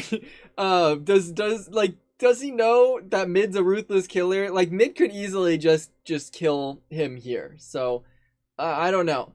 We'll see what goes on day 3. This is where it gets serious. Day 3. Whoa. Okay. Right off rip, 4C defeats Jumper Who in a fight, but spares her life. There is no actual reality where this happens unless maybe it's parkour. That's literally the only thing I could see that happening. But if it was PvP, let's freaking go. I mean, I wouldn't be the one to kill people. I mean, it kind of makes sense. But so I proved myself. I spared her life. Wasn't Jumper alone this entire time? So Jumper's been alone this whole time. I find Jumper. I'm the one person to find Jumper, and I almost kill her. That's crazy. Like, that's kind of insane. Wait, no.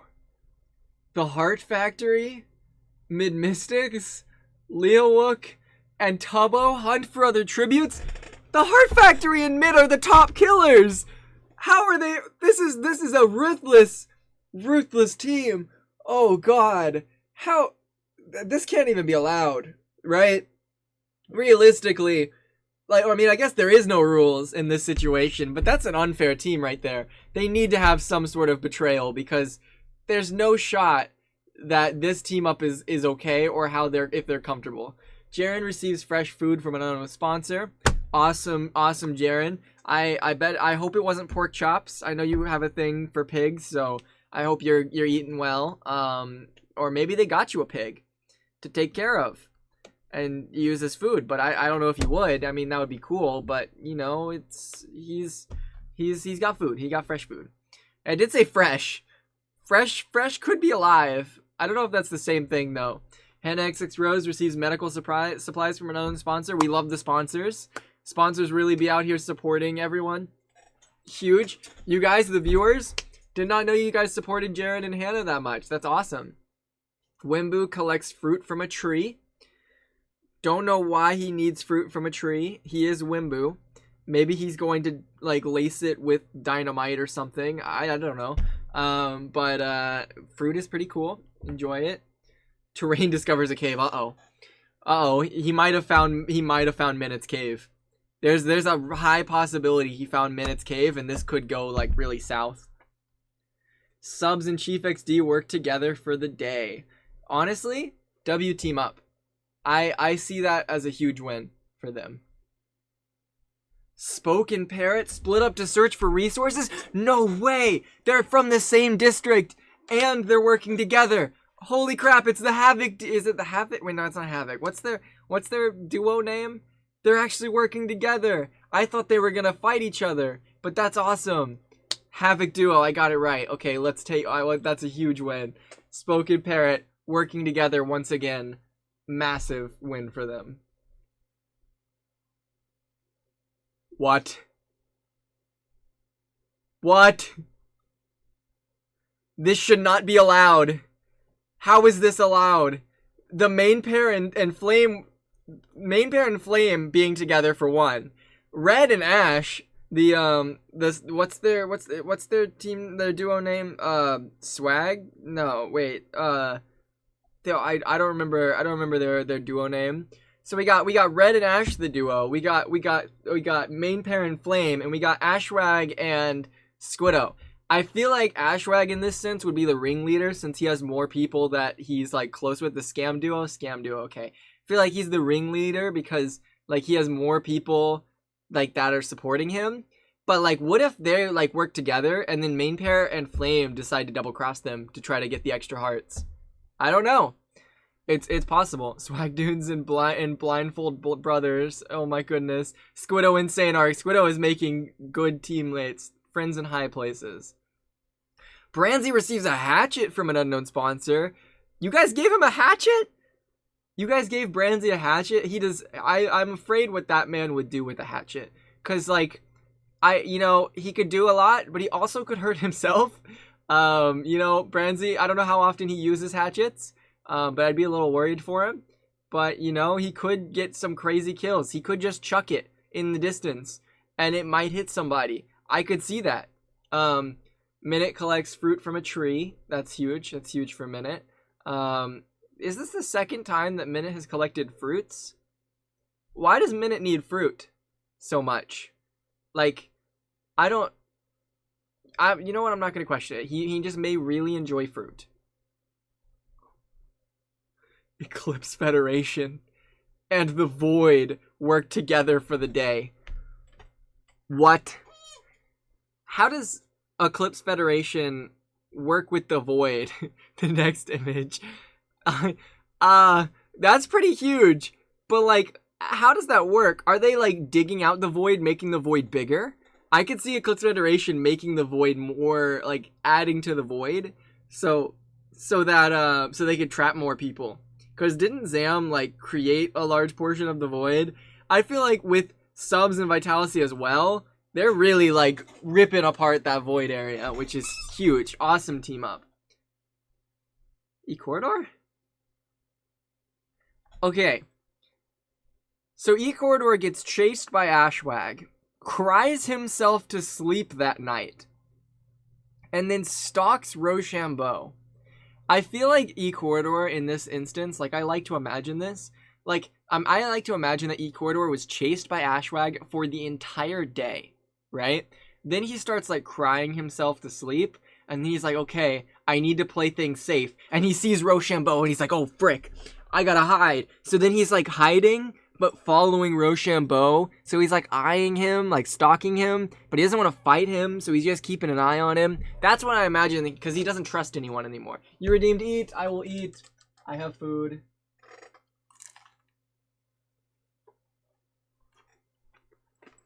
Thank you. Drink. I will drink too.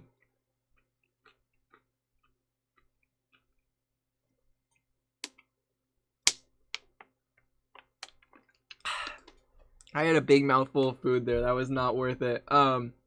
Okay. Pofa, MOB Tower, and Planet Lord hunt for other tributes. That's just terrifying. But okay. I don't know how they could hunt for people when MOB Tower is literally just a beacon of light to like wherever they are at all times. So that's a little unfortunate to them, but you know they're surviving, they're living, which is, I mean, it's a cool trio, it's a cool team up. What? SB737 receives an explosive from an unknown sponsor. What? So I don't know about you guys, but I feel like SB737 getting an explosive is a very, very scary situation. I wouldn't want to be in that situation. He can do a lot of things with an explosive, but we'll keep going and see what happens. Vortex tends to Pengy wounds. Pengy is just the hero that everyone supports. Pengy's giving people therapy, he's tending to other people's wounds, he's letting them into like his place, and now they're supporting him. Pengy is just on top, you know? Pengy is, you know, supporting, like getting support, and I'm happy for Pengy. Let's go, Pengy. Woogie? Guys, Clown Pierce has started hunting. Oh no. Woogie sprains his ankle while running away from Clown Pierce. I imagine how terrifying that chase scene is. Could you imagine being in the woods and you just see Clown Pierce's silhouette emanate from the trees? And then Woogie sees that and just starts booking it. And he just sees that, he's like running. He trips on a twig, twists his ankle, he falls down into the brush. And then he's in the leaves and you just see Clown Pierce slowly walking by. Just like you hear the branches snap as he's like walking. I feel like that would be scary, you know? I'm shocked that Woogie survived. He probably only survived because he sprained his ankle, you know? Like, that's huge for Woogie. I mean, look at that face. That face is scary. Stop making me scared. I'm sorry, but like, I'm imagining it. What is happening? How has Prince Zam, or how has Mapik begged Zam to kill him, and then Zam refused, and Zam is now begging Mapik to kill him, and he also refused? What type of situation is going on here? And I also love how both of them are refusing. It's because they both care about each other, but they both want to test the other person to see if they'll kill them. I don't know what's happening between them. They're like doing some mad experiment over there, and they're going through some like crazy crisis right there. But you know, they're devoted to each other, which is big. That's big for them, you know? Awesome devotion. You know, I wouldn't be surprised people questioning their sanity. But this is Rec Rap 2. Alright, Rec Rap 2 is not one to normally question his sanity. Alright, he's normally like a well put together individual. So he must be going through a lot to really be questioning his sanity. So I hope he's doing okay. I hope he's having an okay time. Caboodle tries to sleep through the entire day. Oh, Caboodle.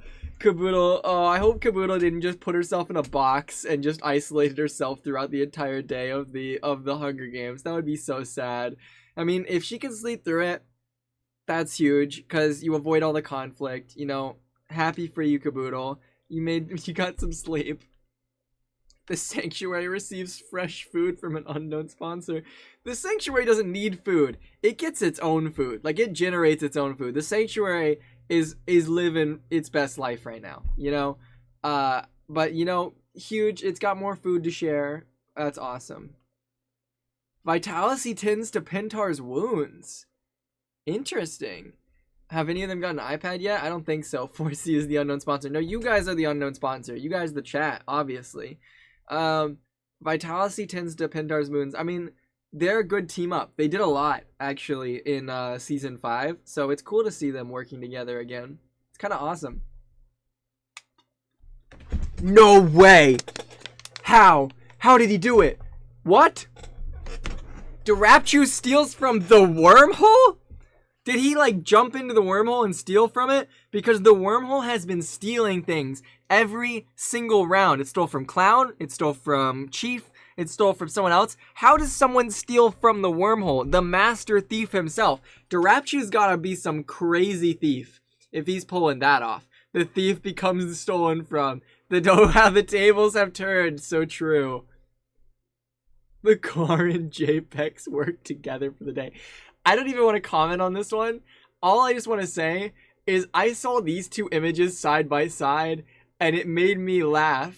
Like, I don't know why, but these two images being side by side are really funny. I don't know why. What a duo. Man, no one died. How did no one die?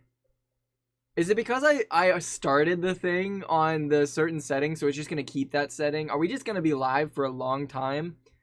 It's very possible, but I'm okay with that, but I just want to see if that's what it is. Stretch. I'll stretch. Ugh. Okay, let's go to the next day, I guess. Okay. Jumper Who receives clean water from an unknown sponsor. Jumper Who again on her solo survivor act. Nice for Jumper. Woogie convinces Parrot to snuggle with him. Interesting. I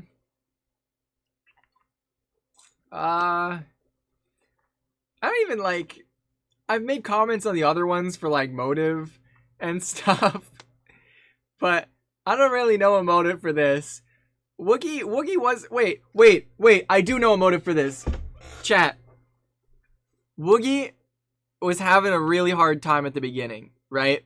You remember how Woogie was struggling. He was losing his sanity. He was singing himself to sleep. He lost everything, right? And then Parrot the individual came up to Woogie and helped him out, tended his wounds. I'm pretty sure it was Parrot. I really hope it was Parrot. Parrot tended his wounds, helped him out. Woogie then went on to build team friendships with a full group of people. And now Woogie is coming back and saying, thank you, Parrot, and just hanging out with Parrot once again for the night, I guess. Woogie is you know, he needs help. He needs comfort from someone who he trusts more than anyone else. So yes, that's the context of that. Zam receives medical supplies from an unknown sponsor. Very huge, awesome medical supplies. Rochambeau, the Heart Factory, the Terrain, and Chief XD tell each other ghost stories to lighten the mood. Do you guys think Terrain would tell a ghost story about what he did to Cube? Because Terrain decapitated Cube, took his head as a trophy, and got the mace, all at the same time. Like, he could be telling them his epic adventure story, where he sliced Cube, took his weapon, and he probably had the thing with him, right? He could be, like, telling that story. Wait, that wouldn't lighten the mood. That would actually scare him. I don't know.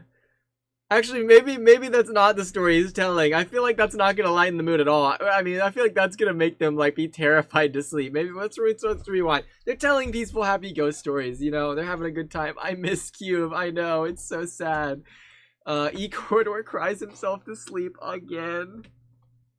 E-Corridor has cried himself to sleep 2 nights. He's having a hard time. He's having a hard time. Red also cries himself to sleep. He had the high ground. Is Red okay? Red had the high ground. He had crazy alliances, and he proved himself in battle.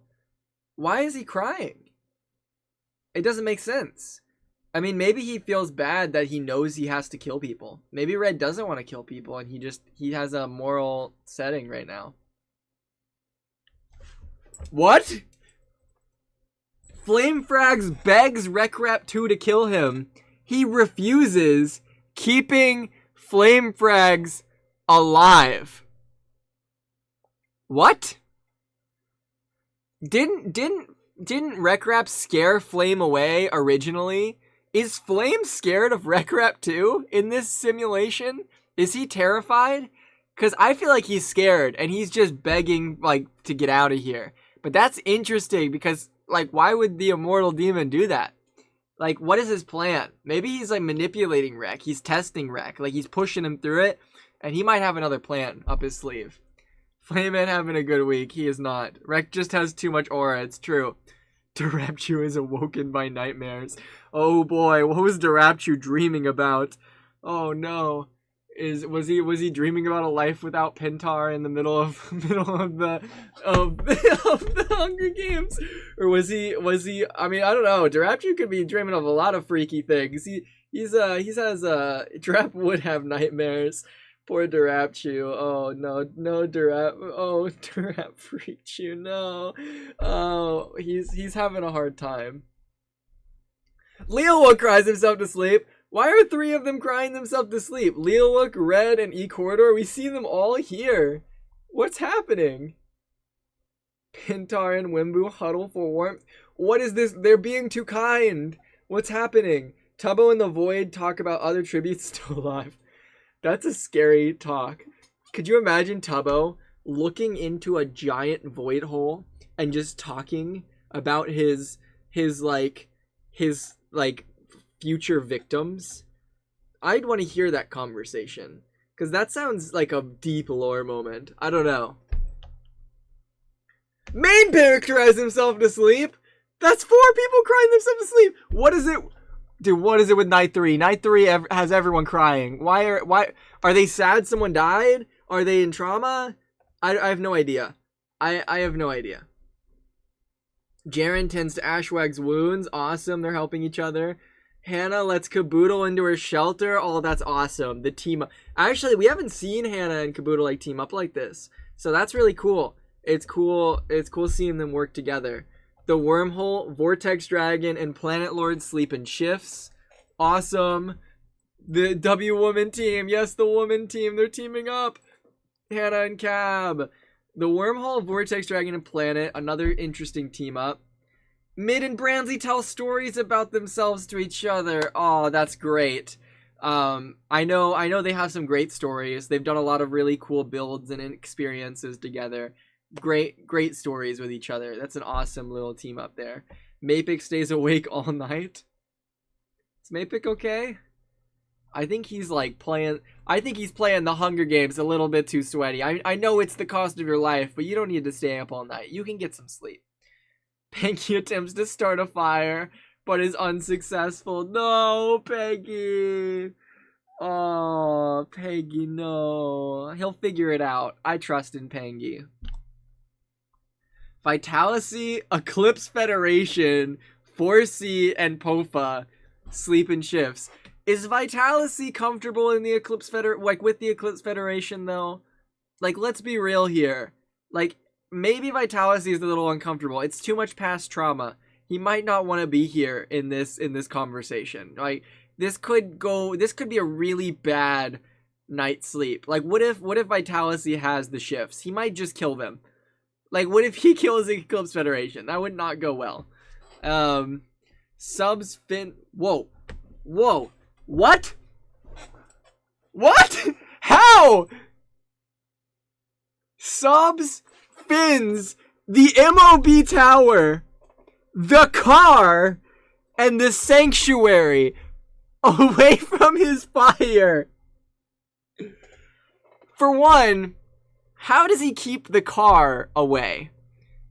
2, how does he keep the 2 biggest structures on the entire map away from his tiny little fire pit? There is no way that he managed to fend off 2 literal buildings and a car. That is built. He's built different. I have so much respect. You know what? Dude, everyone's crying themselves to sleep. SB cries himself to sleep. Minute tends to Spoke's wounds. Clown Pierce cooks his food before putting out the fire. Everyone's being so chill. And JPEX tends to Squiddo's wounds. This is a good night. No one died. How has no one died? Okay. We'll move forward anyway. Day 4. Rochambeau discovers a river. Is that all he did that day? Ads. Oh, you guys got ads? Should I wait for the ads? I'll wait for the ads. I can eat some food while the ads are going on. Food time. Yummy. I need to eat food, so it's probably good.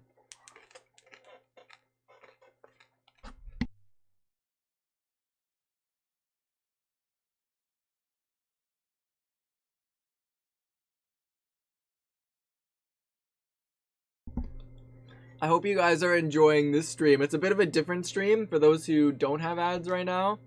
I hope you guys are having a fun time with this because it's very goofy.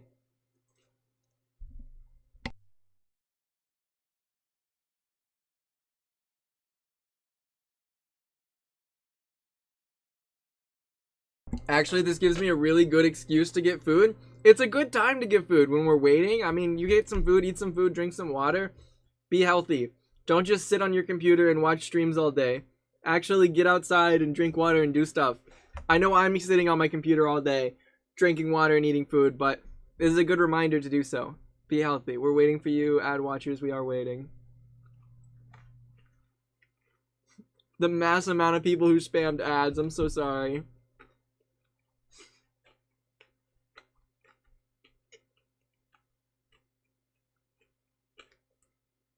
Holy crap. I just watched 50 people leave the stream at the same time because of the ads. I have not seen that before. I've never seen such a huge drop-off of just viewership. That's actually insane. My ads are done. I love that you waited. Thank you. Hey, I'm taking a good time to eat food, okay? Let's keep going. Rochambeau discovers a river. I don't know how that helps him at all, but, you know, he finds a river. Ashwag picks flowers.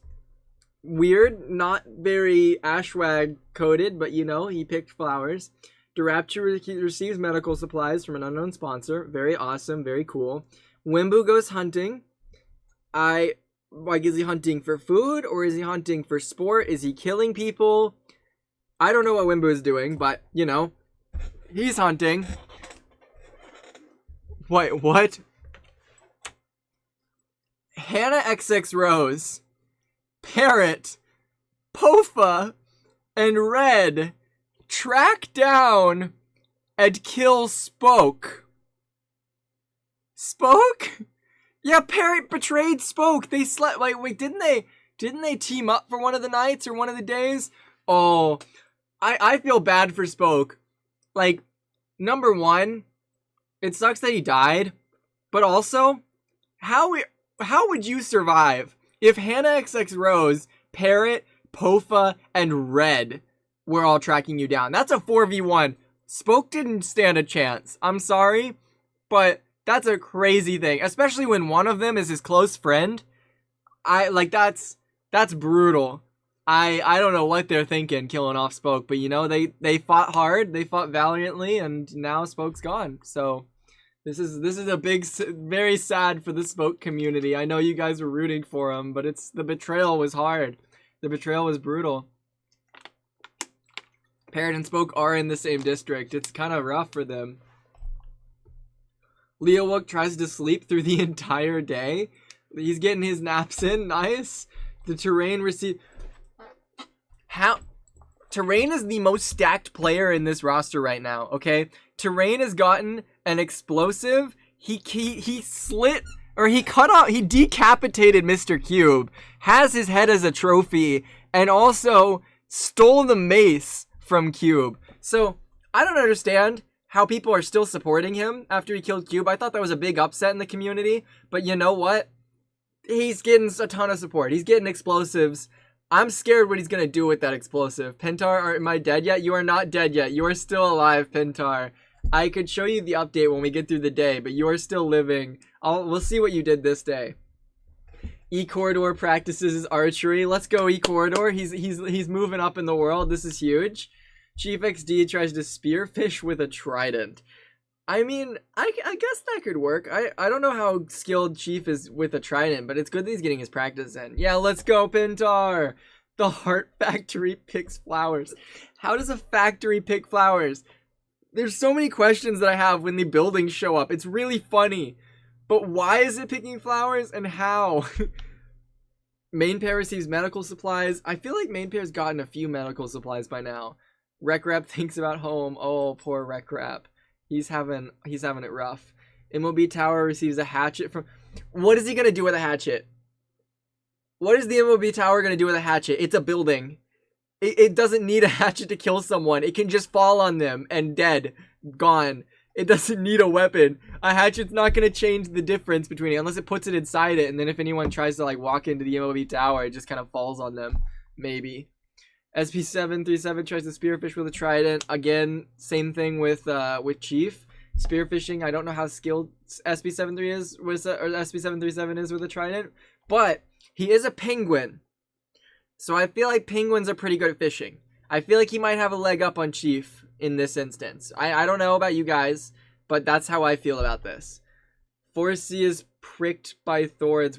I thought I died. I actually thought I died by being pricked to death. That would have been a brutal way to go out. If I die by being pricked to death or poisoned, I'm gonna cry. That's gonna be a really sad way to go out. What? What is this? Jumper Who, Mid Mystics, and the Sanctuary go and hunt for other tributes? What is that team up? This, like, how... This is a really interesting team up to begin with. But also, like, also, Mid killed Captain Sparkles. So Mid already has blood on her hands. Jumper's been on a solo arc this whole time, collecting resources for this very moment. Maybe they're gonna team up and do some crazy stuff. And then there's the Sanctuary, which is just their home, I guess. I guess that's where they're living while they're out in the woods surviving, I guess. Pintar, Pangy, Vortex, and Minute hunt for tributes. There are some crazy teams, but also these teams have not been, like, lasting. They go away just the day after. Pintar, that's a scary team. The fact Pintar and Minute teaming up is huge for them, because, like, just the whole PB&J stuff, they are in the same district, so it's cool to see their district working together. But also with Pangy and Vortex, that's a scary team hunting players. We win any fight easy. Yeah, no, you guys will destroy it. You just gotta hope that everyone in the team is loyal. I mean, most of the team, I don't think anyone in this team would betray. Actually, no. Pintar would maybe betray. I could see Pintar betraying the team just to get cool content. Like, be like, get more sponsors if he turns around and stabs Minute. And to be fair, he might have better odds of surviving to the end if he stabs Minute in this team so that he could taking out the stronger power. All I'm saying, in this instance, I could see Pintar doing that. I would never. I mean, it kind of makes sense. I could kind of see it.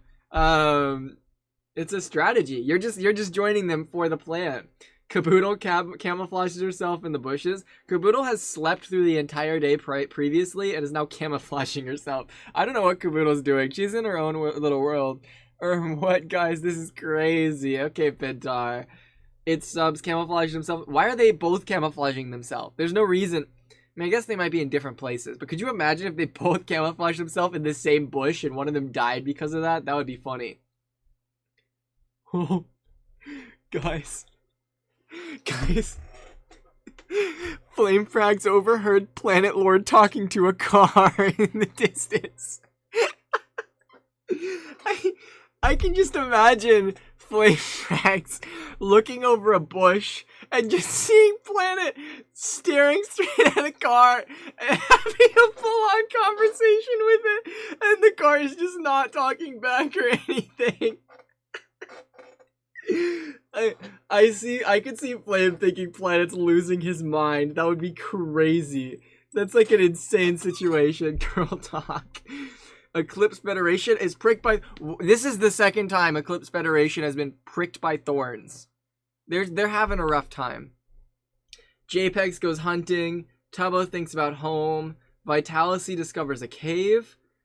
Clown Pierce practices his archery. Everyone's like plotting things. They're getting like strength stuff. Branzy fishes. Prince Zam goes hunting. Everyone's just building up. It feels like everyone's doing their own solo arc right now. There's so many like solo things going on. Jaren discovers a river. The Void receives an explosive from an unknown sponsor. What is the Void gonna do with an explosive? I'm just like thinking about it. I feel like that's gonna be pretty intense. Oh no. Squiddo runs away from the wormhole.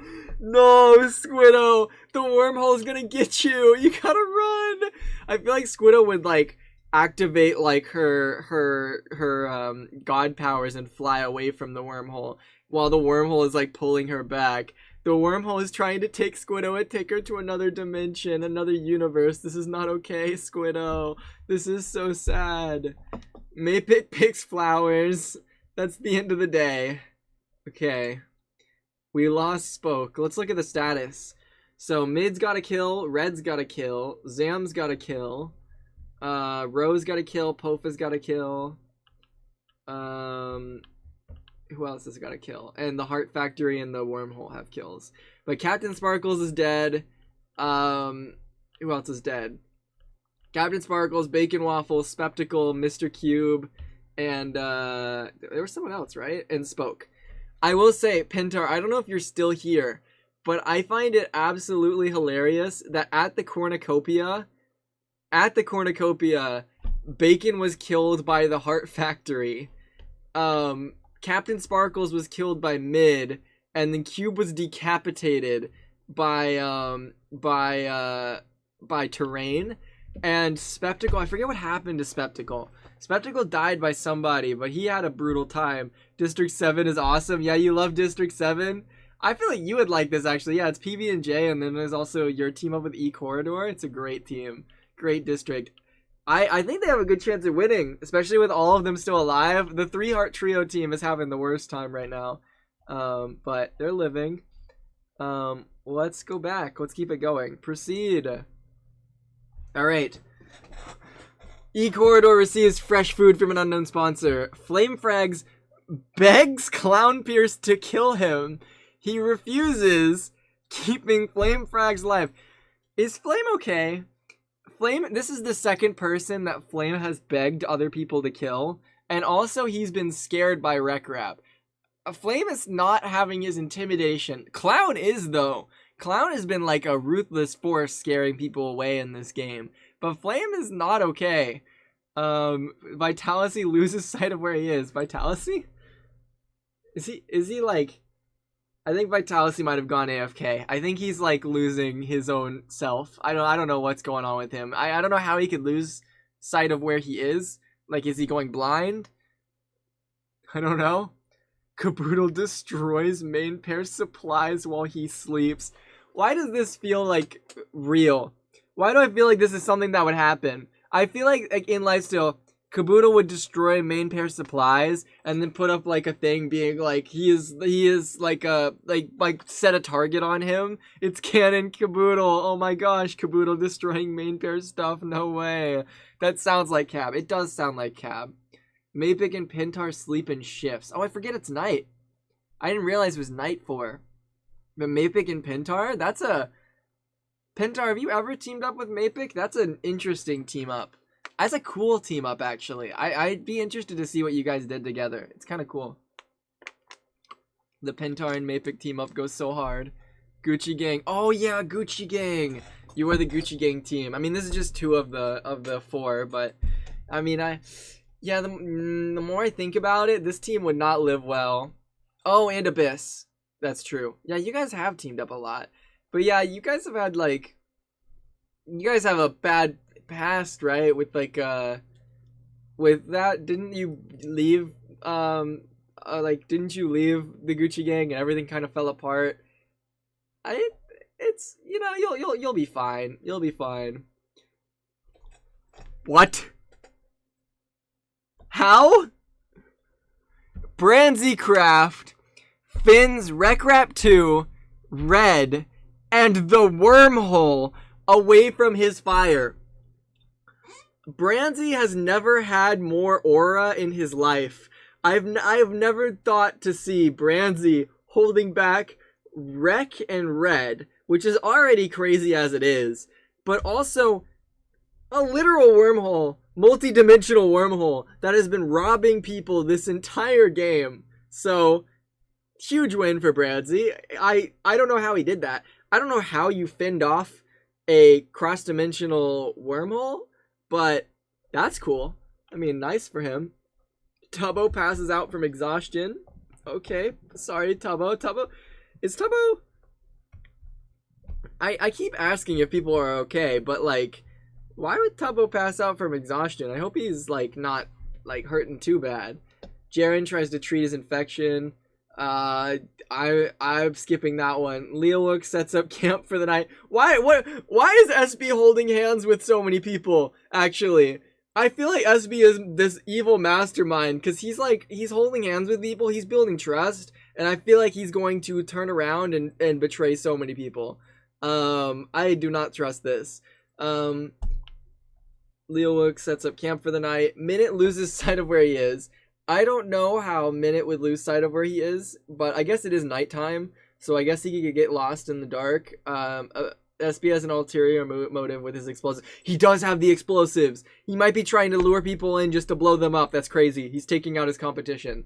Subs is awoken by nightmares. Subs? What is Subs dreaming about? What type of nightmares is Subs having? Oh boy. Ashwag cooks his food before putting out the fire. Chat, do we think Ashwag is a good cook? Didn't he spend an entire day leaving the fire on and then, like, forgot to and then couldn't start a new fire in the woods and was struggling with that? So now with this, like, do you think he'd be able to cook over a fire especially? Or do you think it would just be, like, charred? Like, just literal charcoal that he's eating? He's gonna have a hard time eating that food that he got. Wimbu cries himself to sleep.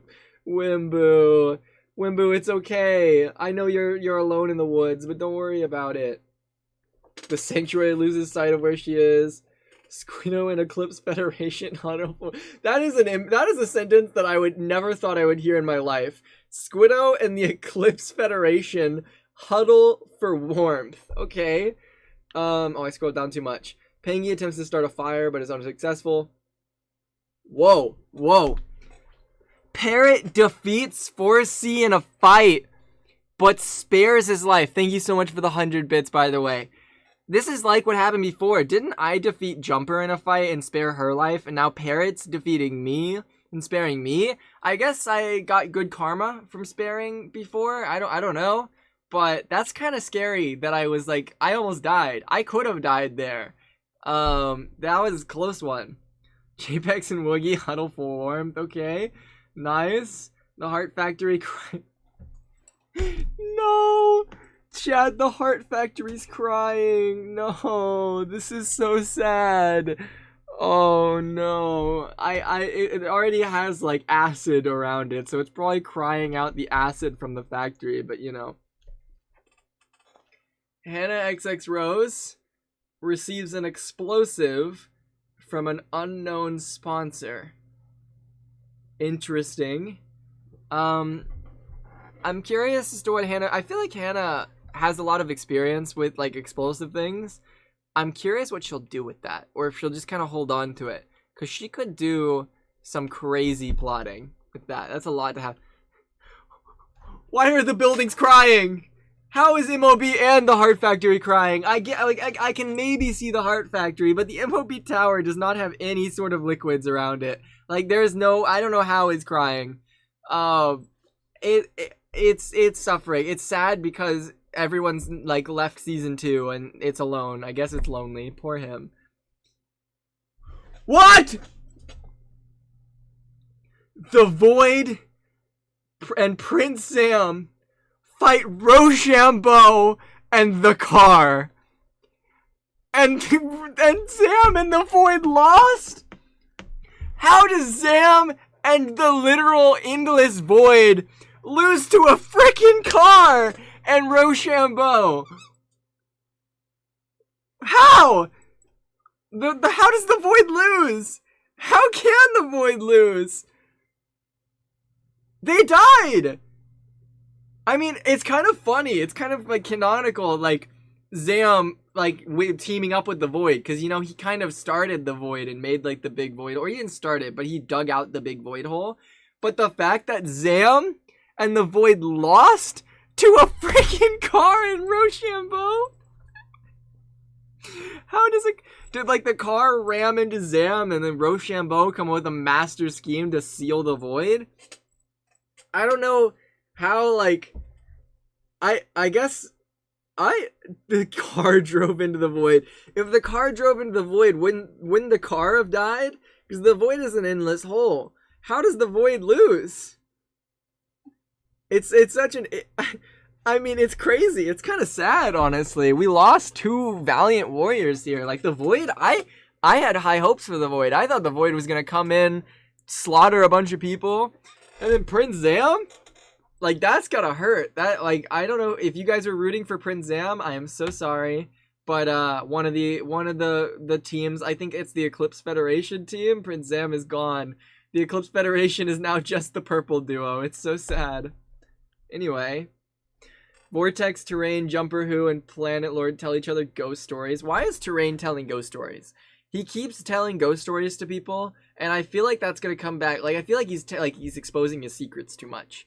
He's going too far in depth with it. Chief XD accidentally What? Chief detonates a landmine while trying to arm it. Oh my god, Chief. No, there's no shot. There's no shot you died to a landmine in the middle of nowhere.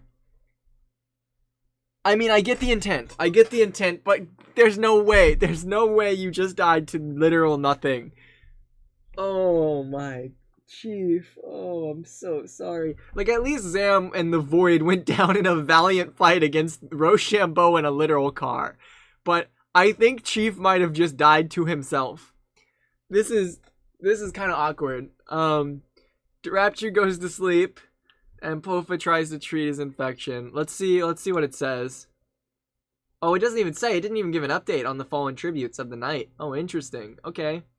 I guess we just keep going. Well, we don't know if Chief is dead. I'm assuming he is. But, we're just gonna keep going. Sad day for District 10. Oh no, District 10. This is so sad. Have two people died from District 10 or just one? I can't remember. Caboodle travels to higher ground. That's good for Caboodle. Rekrap makes a wooden spear. I feel like Rekrap with a wooden spear is a very intimidating thing. Like, I can imagine fan art of Rekrap holding, like, a giant wooden spear, and that's kind of intimidating. Like, that's a good weapon. It feels like a big pole. Like, he could use that for up close and far distance. Like, that's kind of nice. Eclipse Federation discovers a river. Okay. Leo Look tries spear fishing with a trident. He probably can hold his own with a trident. I could see him doing that. 4C scares off How E-Corridor is been bullied throughout this entire thing. People keep scaring him off, chasing him down. He cried himself to sleep twice. I don't know why I scared him off, but he probably was getting up to no good, honestly. But I kind of feel bad for the man. Like, he's kind of having a hard time out in these woods. The Heart Factory receives clean water. No, the Heart Factory had too much dangerous, solid, poisonous water. They had to ship them clean water so they could eat it. Or not eat it, drink it. God, what am I saying? Oh, man. Mapix steals from Minitech while he isn't looking. No way. Oh my god. I don't know if I should treat this as like the Empire duo or like the Empire group, or if I should treat this as like Eclipse Season 5 and them being on opposite sides. But that's a huge win for Mapic for stealing from Minute without him knowing. I mean, he did get lost in the Minute did get lost the night before, so I guess he's a little disoriented. He caught him right at his good side. He stole his fruit. You're right. Mapic stole Minute's fruit. Minute was collecting so much fruit. This is so sad. Pangy constructs a shack! Let's go, Pangy! Pangy is building. We love seeing the builders build. This is awesome to see. I hope that shack is like a beautiful thing. Like, what if he builds like a police station or something really cool and he acts out his skits in the shack even though he's alone? I mean, that's kind of sad. But like, you know, he has to have a place to put his therapy office and a place to do his like things. It's happy to see him build. Parrot? There's no way. There's no way. Right? Oh my god. Parrot stabs Tubbo while his back is turned. Did he kill Tubbo? There's no way District 12 is getting wiped off like that. First Captain Sparkles killed by Mid, and now Parrot stabbing Tubbo. He was so innocent. He backstabbed him. He literally backstabbed Tubbo. Oh no. Oh my god. The ultimate betrayal. The backstab from Parrot. This is so sad. Backstab. That's worse than what Clown did. That's true. That is worse. Oh, I think Tubbo's dead. Chad, I think we lost Tubbo. He fought well. He fought hard. But I think this is quite... I thought that said Rochambeau stabs the terrain. So I think Ro is plotting a plan here. Alright? We know Terrain is our top killer right now. He has the mace. He has Cube's head as a trophy. He's been telling ghost stories about all of his accomplishments over the world. I think Rochambeau is plotting something against Terrain. Wait, are they teammates? I think Ro and Terrain are from the same district, but they're still like going against each other, which is really interesting. But I think Ro knows that he has to take out Terrain if he wants to get the win. So Ro is stalking Terrain to try to get the weapons and gear from him. I think that's his only chance at winning this, actually. Branzy overhears the sanctuary and Vitality talking in the distance. We're back at this again. Vitality is probably standing in the center of the sanctuary, just talking to himself and going through some crisis. And Branzy's just looking at him as somebody who like lived in the sanctuary and is like, what is this idiot doing? Just like walking around in the center of nowhere, just talking to himself. Oh no, more schizophrenia. He thinks the buildings are talking to him. Oh man, I can't believe this. Alright, Woogie receives fresh food. That's huge. This is terrifying. This is actually terrifying. Hannah XX Rose, Japex, Jumper Who, Planet Lord, and Flame Frags hunt for other tributes. This is a team that's gonna mess you up. I'm sorry, but that's insane. I am scared of that team. Ashwag receives medical supplies from an unknown sponsor. Squiddo searches for a water source. Is Squiddo gonna die from dehydration? That would be an interesting thing. I'd feel bad. That would be an awful way to go, but that's kind of rough. Red is also constructing a shack. He's finally using his shovel that he got from the cornucopia. He's gonna make a dirt shack. Let's go, Red. The Dirtica is actually a reality. This is huge for the Radoons community. He got the high ground. He proved himself in battle, and now he's out here building a shack. This is huge. This is awesome for Red. He's living his humble life. Pofa runs away from subs. I assume he survived. I hope he's doing alright. What? What? Guys, SB737 had explosives on him. Jared set him on fire while he had explosives on him. That's crazy. Jared is a madman. Hello? That's insane.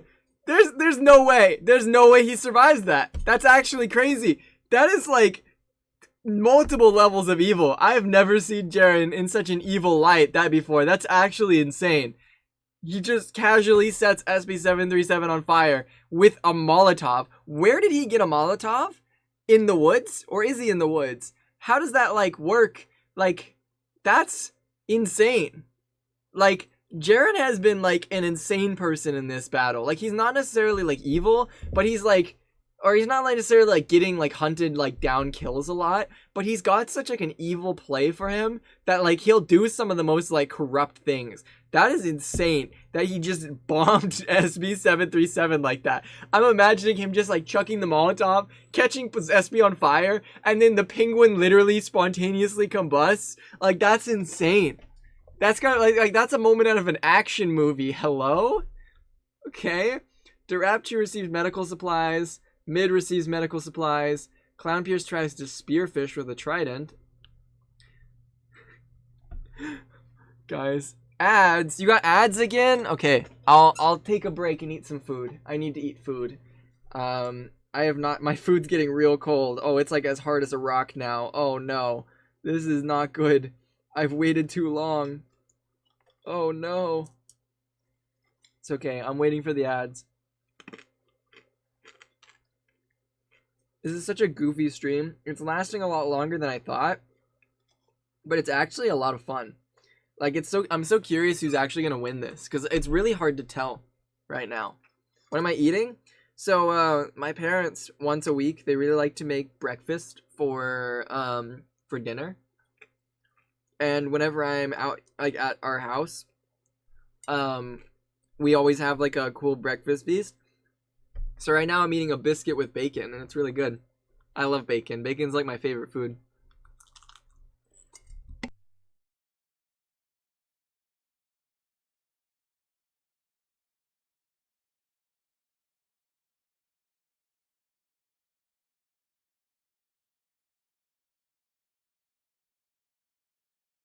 Yeah, it's like breakfast for dinner. It's like a full breakfast, like American breakfast feast, but like for dinner, and it's kind of cool. No more ads? Yeah, no, it's good food.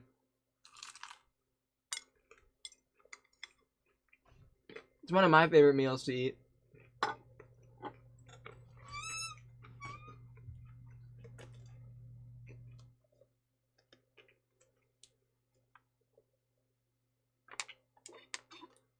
I love the schizophrenia in this game. I think it's so funny. I love how I added structures to this.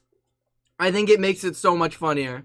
I think it adds so much to everything. Okay, now that the ads, I assume, are over now, we'll continue. Wimbu overhears Pintar talking into the wormhole. This is an interesting one, because we could take this two ways. Number one, Pintar could be talking into the wormhole and just like be losing his mind and having insane schizophrenia, which would be really funny, because I can imagine Wimbu just making complete fun of him, like giggling in the bushes behind him while he's hearing Pintar doing this. But the alternate thing is, the wormhole is a portal to alternate realities. Alright? Pintar could be talking to another Pintar. What if Pintar is talking through the wormhole to his future self? Or what if he's talking to another reality version of Wimbu or somebody else and getting strategies? The wormhole could be a lot of things. And he could be using the wormhole glitch. That's true. He could be using the wormhole glitch and just be getting items and gear. This could be like an insane play, and Wimbu might be hearing it, and it could be either him making fun of it, or he could be finding out Pintar's secrets. Pintar is plotting something mega and no one really knows. What? What? Those eyes.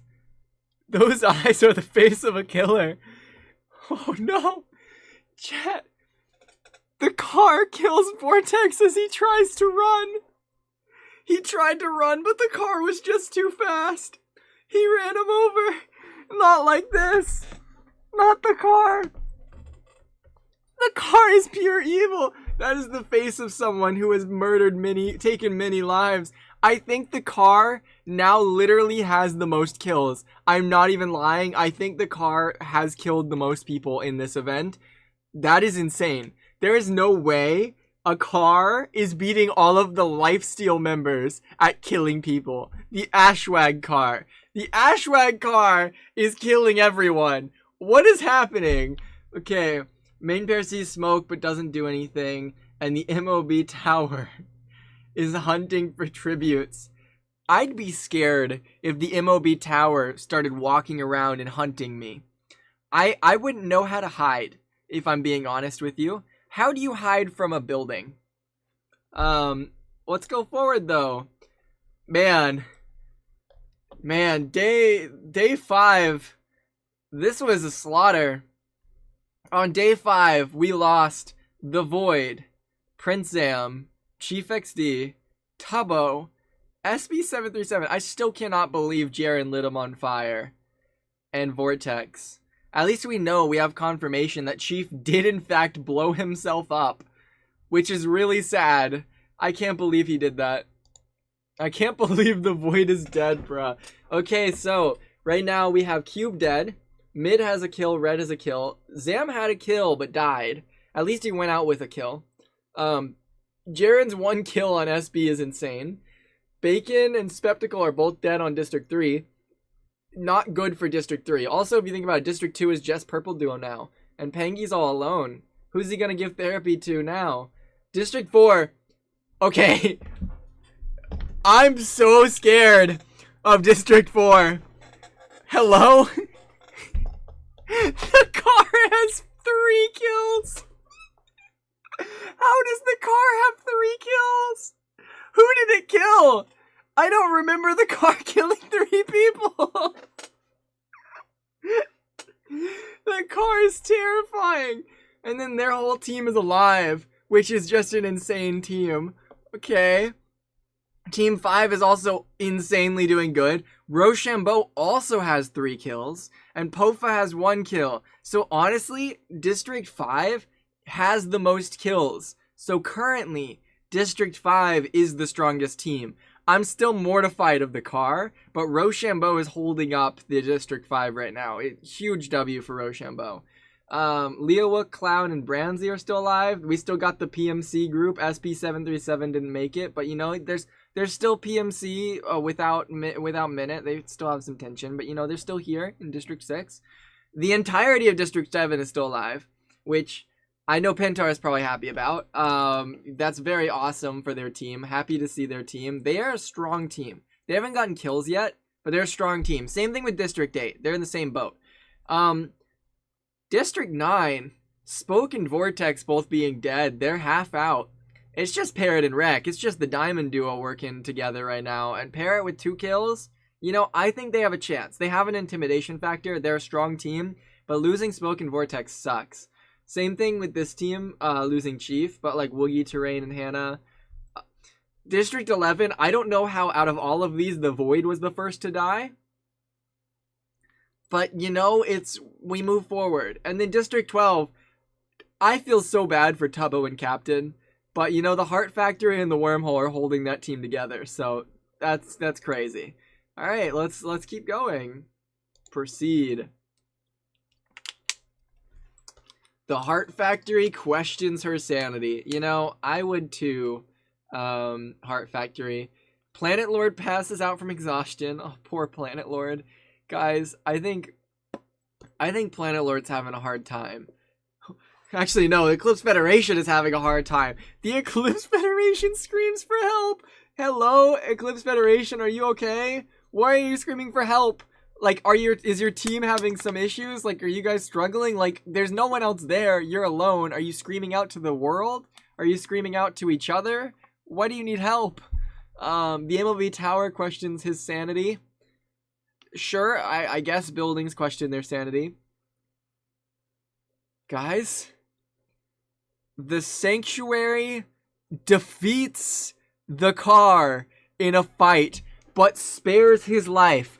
Wait a minute. Someone could beat the car? The Sanctuary might actually be our saving grace here. The Sanctuary might be able to take out the car. We might actually have a chance. The car might not dominate everyone. We might actually make it. Dude, the car needs to lock in. Dude, I don't know. I can't believe the car is still living. The Sanctuary is gonna regret that. You think the car is gonna come back into the Sanctuary? I mean, it's a literal city. I think a city can crush a car. Right? Like, how is a car gonna destroy a city? It's not like it's gonna hit a building and the building is gonna fall down. Let's see what's happening here. What?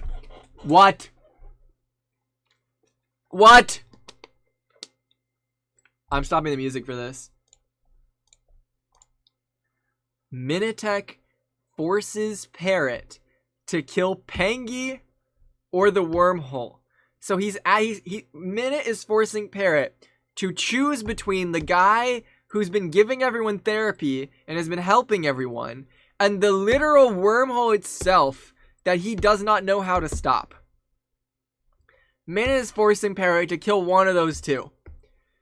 And Parrot refuses. So Minute kills him instead.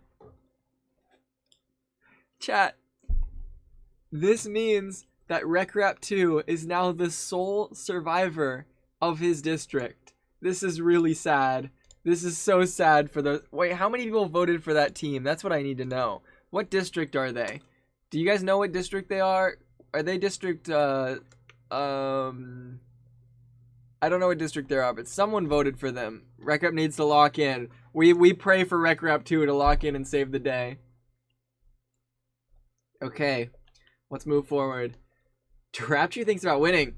Hey, if Darapchu can win, I'm rooting for him. I think he has a chance. I could see him pulling it through. He's just got to make some good alliances in this. Main pair cooks his food before putting out his fire. Fair. 4C tries to sing himself to sleep. Guys, I am not a singer. I am really bad at singing. I don't think in any world I would do this. I think this is a lie. I think the game is just messing with me. You know, I would never sing. It's not true. They don't have cameras in there. How would they know? They don't see me. I'm fine. I'm fine.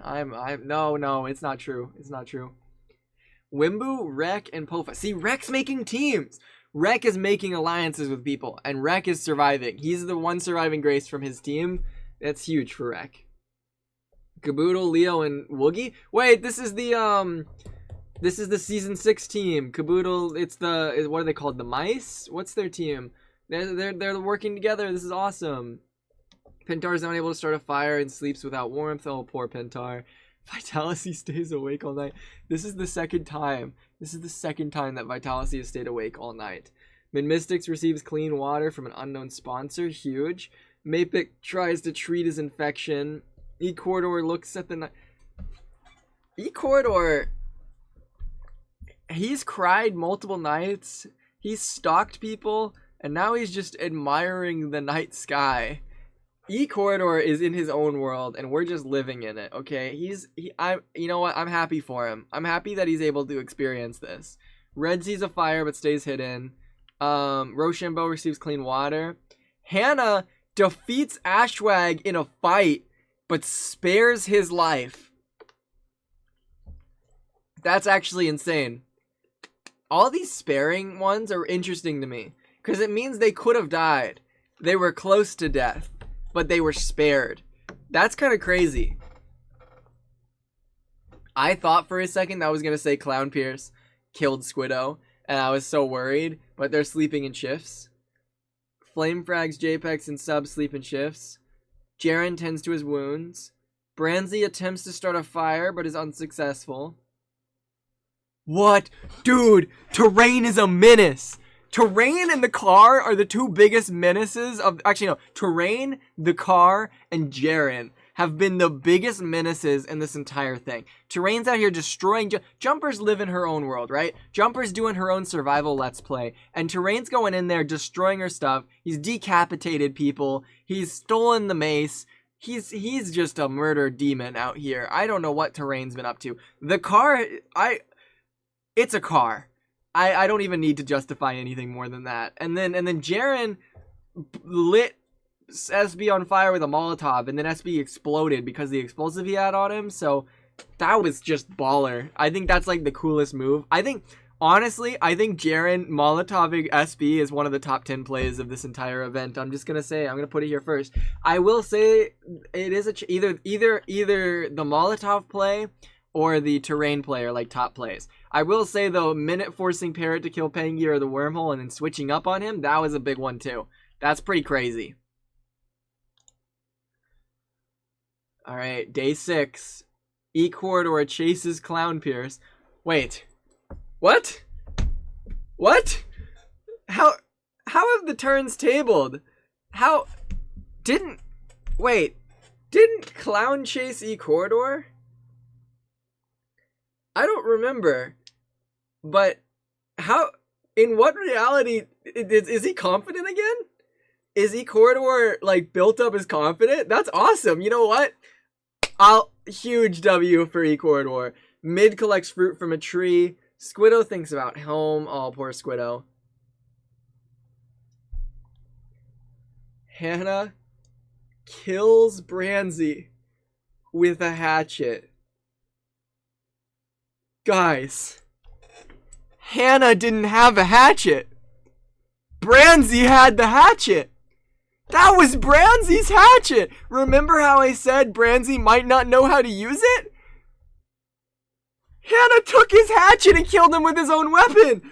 Oh my god. Oh my god, the absolute disrespect. That's crazy. Clown might not stand for this. That's his own teammate. That's insane. Branzy was doing so well. Clown is gonna come after Hannah now. I could see this ultimate hunt. Like, that's insane. That's awful. She literally stole Branzy's hatchet and stabbed him with it. That is brutal. And that's part of the game. Branzy's dead. He's gone. We'll never see him again. 4C tries to spearfish with a trident. Terrain receives medical supplies from an unknown sponsor. Vitality? How are you injuring yourself? Was it on purpose? Was it on accident? They're not very, like, clear about this. Like, is Vitality okay? Is he, like, going through stuff and injuring himself on purpose? Or did he trip and fall and he's like, oh, frick, and now he's he's stuck in a ditch somewhere and he doesn't know how to get out. I don't know what Vitality's doing, but he's hurting him. He's struggling. Rec Rap getting the high ground. Let's go, Rec Rap. This is huge. We're glad to see Rec Rap pulling himself back up, considering he's completely alone on his team. What is this? Minute literally just killed Parrot, and now him, Flame, and Penta are hunting? Why? Oh, I don't like that team. That's like Nightmare team right there. I would like cry. Like, if I saw them coming after me? Are you serious? That's like instant death team, okay. Pofa's chasing Durapchu. What did Durapchu do? I love how that's my first thought is like, Durapchu probably did something to mess with Pofa in some weird way, and Pofa didn't like it, so now he's chasing him. I don't know. I'm just thinking. Whoa, what's happening with the car? The car went from mass murderer to now, like, tending to people's wounds? How does a car tend to people's wounds? At all. Like, does it run over them? Is it giving, like, a massage by running over them? Okay. Car and Mapik, cool team up. How have both Vitality and Jumper injured themselves? They really are being the Amethyst duo here, like hurting themselves at the same time. Like, they're doing the same things, living their own lives. But man, that's gotta hurt. I don't think it was on purpose. I hope it wasn't on purpose. What if they didn't both injure themselves on purpose for some type of ritual? That would have been insane. Like, they're like, we will, like they imagine they cut their hand and did a handshake and be like, we will never hurt each other. Like, type, like, bonding thing. That would be cool. I could see Vitality and Jumper doing that because it would be like an ultimate thing of trust. And it's like telling us they're injuring themselves, but they don't want us to know what secret deal that they made with each other. That would be interesting. Red makes a wooden spear. That's kind of scary, actually. Seeing Red with a wooden spear. I've seen a few people with wooden spears. And it's scary. I think Rek also has a wooden spear. I can't remember who else, though. It's been a while. JPEX works with the MOB tower for the day. Okay. I'm not going to question that. That'd be nice. Woogie goes hunting. God, Subs receives an explosive from an unknown sponsor. I think that's really cool. At the same time, though, that's what got SB737 killed. Do we really think Subs is safe walking around with an explosive in his pocket? I don't know. I feel like that's more of a negative to them. Rochambeau runs from planet. Okay, I don't know what they did with each other, but someone was scared. There's a chase going on. Leowook, Ashwag, and the Heart Factory hunt for other tributes. That's a scary roster of people. Jaren begs for Eclipse Federation to kill him. She refuses, keeping Jaren alive. Guys, the Eclipse Federation is giving pity on Jaren. I think Jaren's going through some trauma because he probably didn't think... He probably knew the Molotov would light SB on fire. But did he really know that SB was going to explode in front of his very eyes? That's got to give someone PTSD. Like, if I was Jaren, I would have PTSD from that situation, personally. The Sanctuary receives medical supplies. What? What is this? What is this canon lore? How has this happened? How have the turns literally? How has the tables literally flipped both times with every single situation? Now we have main pair spraining his ankle while running away from Caboodle. When did that happen? Normally it's the other way around. I mean, that's huge for Caboodle. She's scaring main somehow. I don't know what Caboodle did, but that's massive. Like, to be able to cause that kind of intimidation, that aura, that's a huge win. That is awesome for Caboodle. Once we get to the next thing, I want to see who's like close to winning. Main pair splains his ankle while... Oh wait, I already read that. The wormhole searches for a water source. Wimbu is pricked by thorns. And Pangy collects fruit from a tree. Man, we're on day 6 and we've lost both Parrot and Branzy. Let's look at the status. So from where we are right now, chat, who are you rooting for? Not team. What individual are you rooting for in this instance? Because we have there's me. I know if you guys want to support me, you know, it's pretty cool. We got Mid, who was the Captain Sparkles Slayer. We have Red, who had the high ground, proved himself pretty well in battle. We got Vitality and Subs, Purple Duo. We got Pangy giving people therapy. Jaren, the Mass Pyrotechnic. Planet Lord. I don't know what Planet Lord has done that has like stood out. We got the entirety of District 4, specifically the car, which is crazy. The entirety of District 5, who have been just mass slaughtering people. They have the most kills, and they're a really strong team.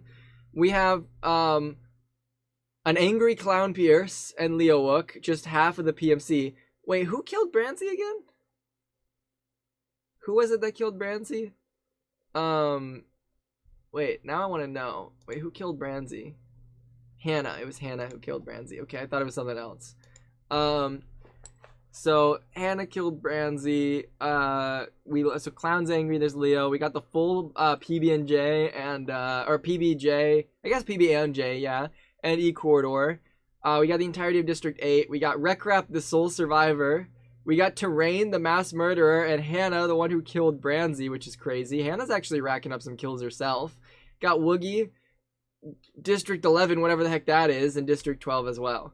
Something I want to do, I don't know why these aren't upping the difficulty, so I'm going to up it to very high death rate, because we need to speed this up, okay? We need things to start, like, getting more bloodthirsty, alright? So we're gonna amp this up a little bit, alright? We're gonna make this, hopefully it gets pretty intense. Alright, night 6 and day 7 should be a slaughter, okay?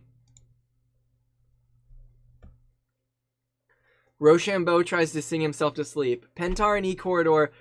Guys, PE is holding hands. The team, they're being friendly. They're having peace. It's good to see them back together again. This is huge for them.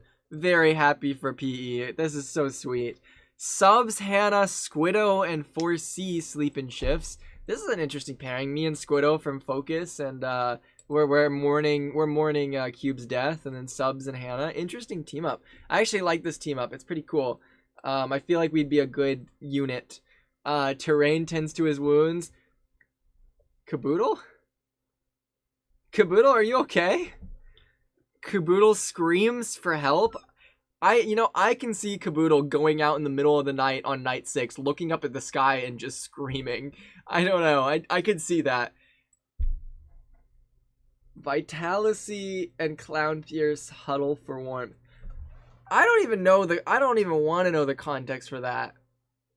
I feel like that's out of some weird fan fiction. I'm just gonna cross that out and move forward. Leowook and Ashwag hold hands. Why is everyone holding hands? I literally turned up the difficulty to make this a slaughter. Why is everyone holding hands and cuddling? This is the Hunger Games, not like, oh, what is happening? Mystics and why is everyone huddling together? What is this?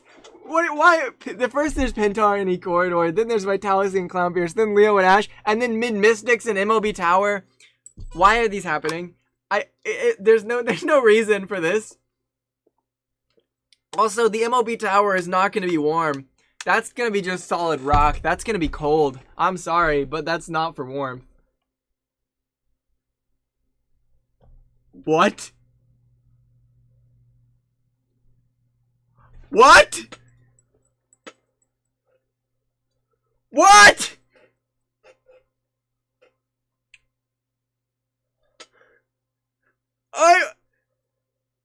I did not expect that.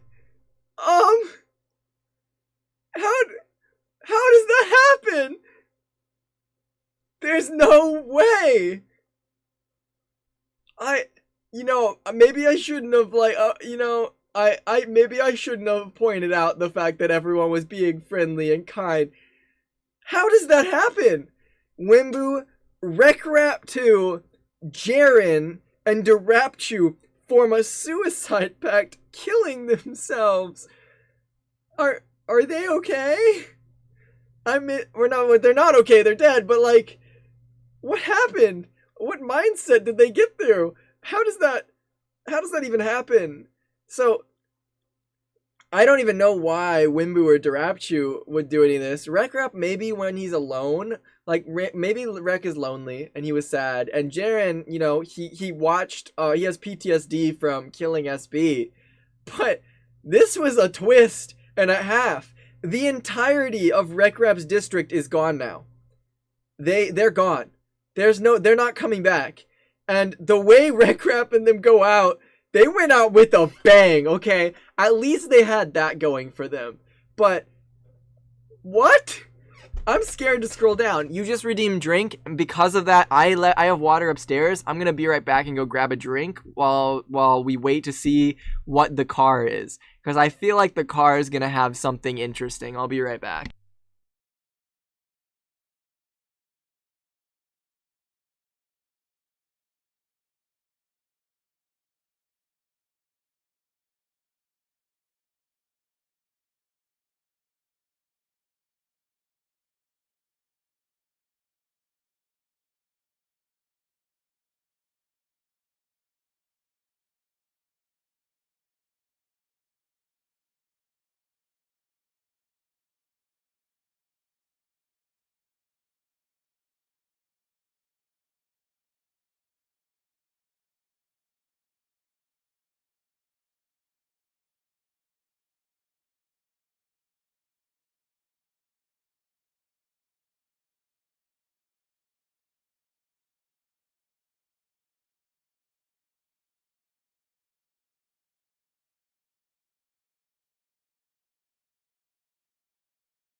Alright, I got my water. I did not expect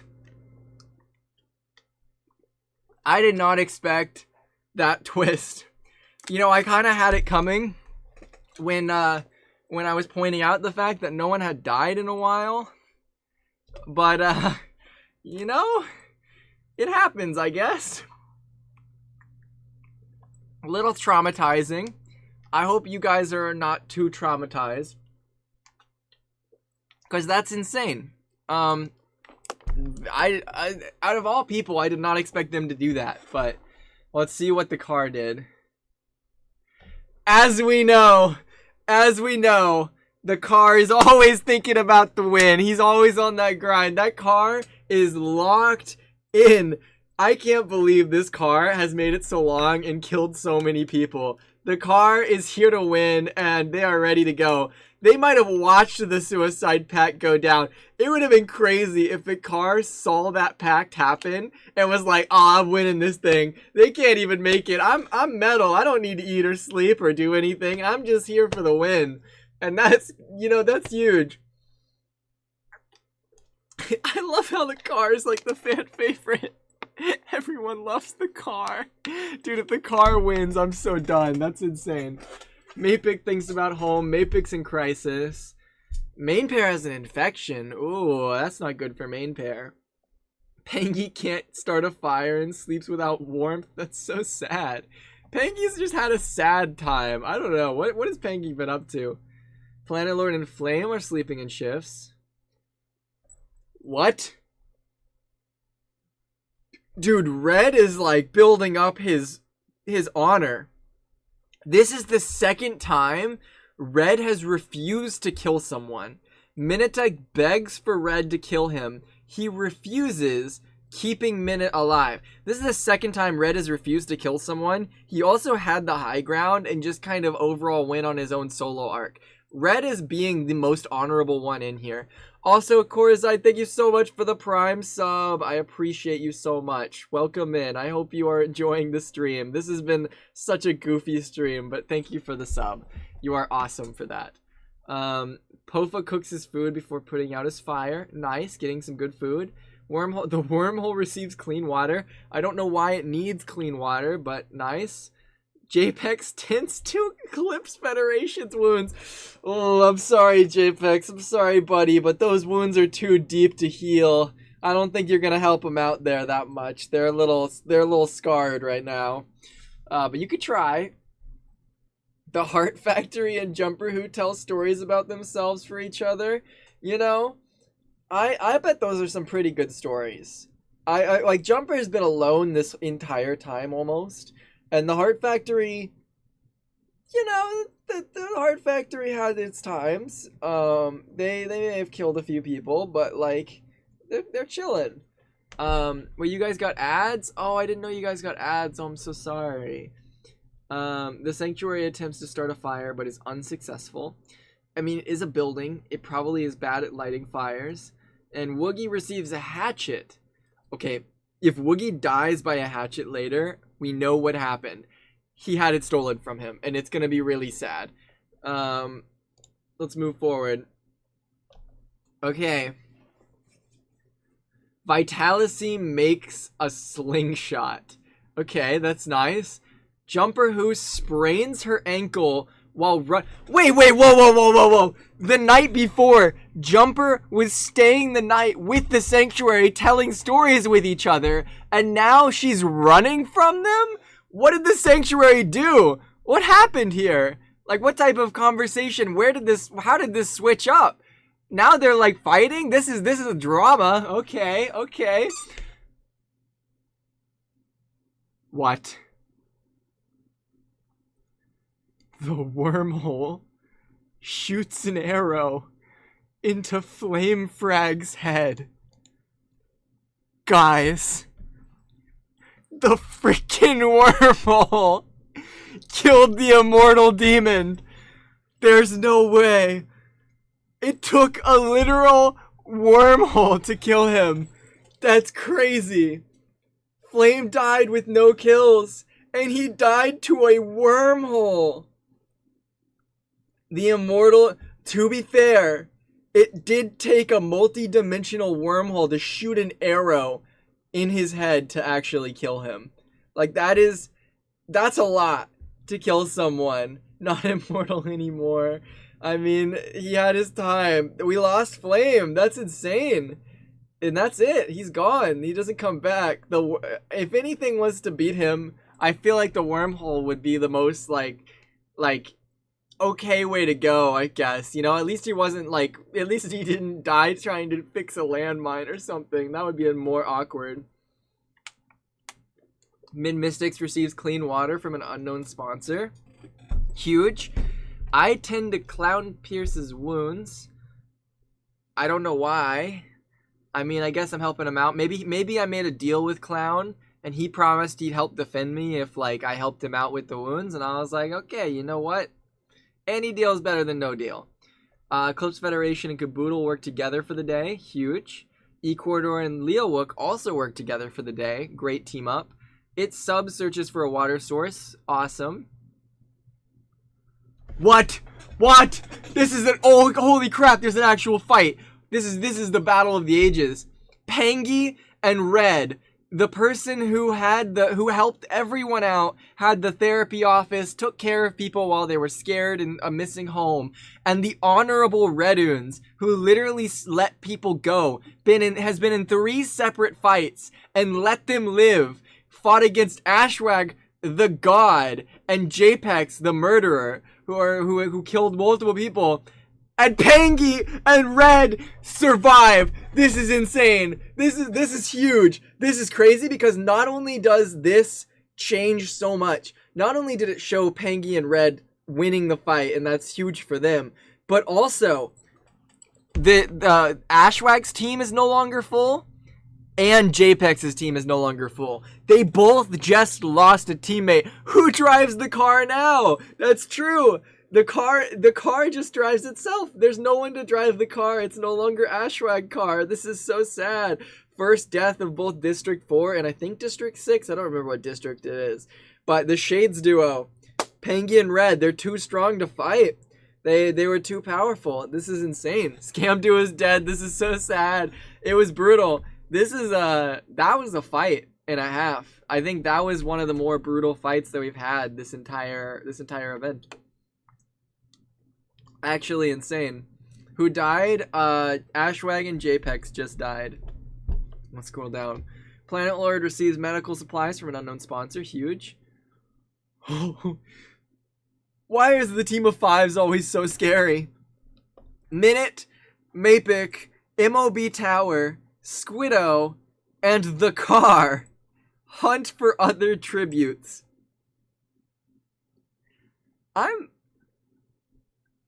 I'm scared, personally, of this unit. But we'll move forward. Hannah makes a wooden spear. The Heart Factory... What? What? Chat. The Heart Factory and Rochambeau track down and kill Terrain. This is huge for multiple reasons. Number 1, Rochambeau is now the top killer of the entire event right now. Also, they just killed Terrain, who not only killed Cube in a brutal way, so they at least got revenged Cube, but Terrain had the mace. Does that mean that Rochambeau has the mace now? Or the Heart Factory? Which one got the weapon? And which one got the kill? Because that could be a lot. I feel like Ro would get it, because what's the Heart Factory gonna do with the mace? It can't wield a weapon. It's a building. I feel like Rochambeau has the most kills and a mace right now. I think that's what's happening. I'm starting to lose my voice. I'm talking too loud for too long. I apologize. But yeah, this is huge for Ro. Pofa is pricked by thorns. Main pair goes hunting. Woogie tries spearfishing with a trident. Pentar thinks about home. Yikes. 8 people died. 4 of those 8 died to a stupid pact. They suicide pact. That's insane. But Wimbu, Rek, Jaren, Durapchu, Flame, Ashwag, Japex, and Terrain have all died. This right here was this day, day 7, this was like an upset day. Losing Flame Frags, the Immortal Demon, Terrain, the Killer, losing Ashwag from the and Japex from the big teams, and then this entire suicide pact was insane. Also, thank you so much for the tier 1 sub, Deserts Delphinium. I think I said that right. Thank you so much for the tier 1 sub. I appreciate you so much. Thank you. Let's see the status. Honestly, I'm feeling good in District 1 right now. District 1, I got red with 3 kills. We got mid with 1 kill, and you know what? I feel like I'm close with both mid and red. I could survive with this group. The purple duo is still alive. Pangy, I don't even remember Pangy killing people. Oh, he killed people with red. They worked together to get those kills. Planet is completely alone on District 3. Ashwag Car is the same group, just without Ashwag. Same thing with Mapix group. Rochambeau with 4 kills, the top killer of the event, I believe. We got Leo looking clown still alive here. We got the entire. This is the only full team left. PBJ and E Corridor. That's the only full. Wait, that's actually this District 7 supporters. All I'm saying. That is huge for you guys. I know you guys. There's a lot of District 7 supporters. I'm pretty sure District 7 has the most money vote at 29% of the vote in the predictions. So those who predicted District 7, you have a high chance right now. Squidow's Law needs to be doing something that's true. Main pair is alone on his team. Wait, Flame, Wimbu, and Durapchu all died the last day. Literally, that was a team slaughter. District 9 is just gone now. Whoever voted District 9, I'm so sorry for you. Not many people voted District 9, shockingly, but they are gone. District 10, they still got Woogie and Hannah. I don't know how this many people are still alive on District 11, and then there's the Heart Factory and the Wormhole. But yeah, let's keep going. Now we're finally starting to see some action.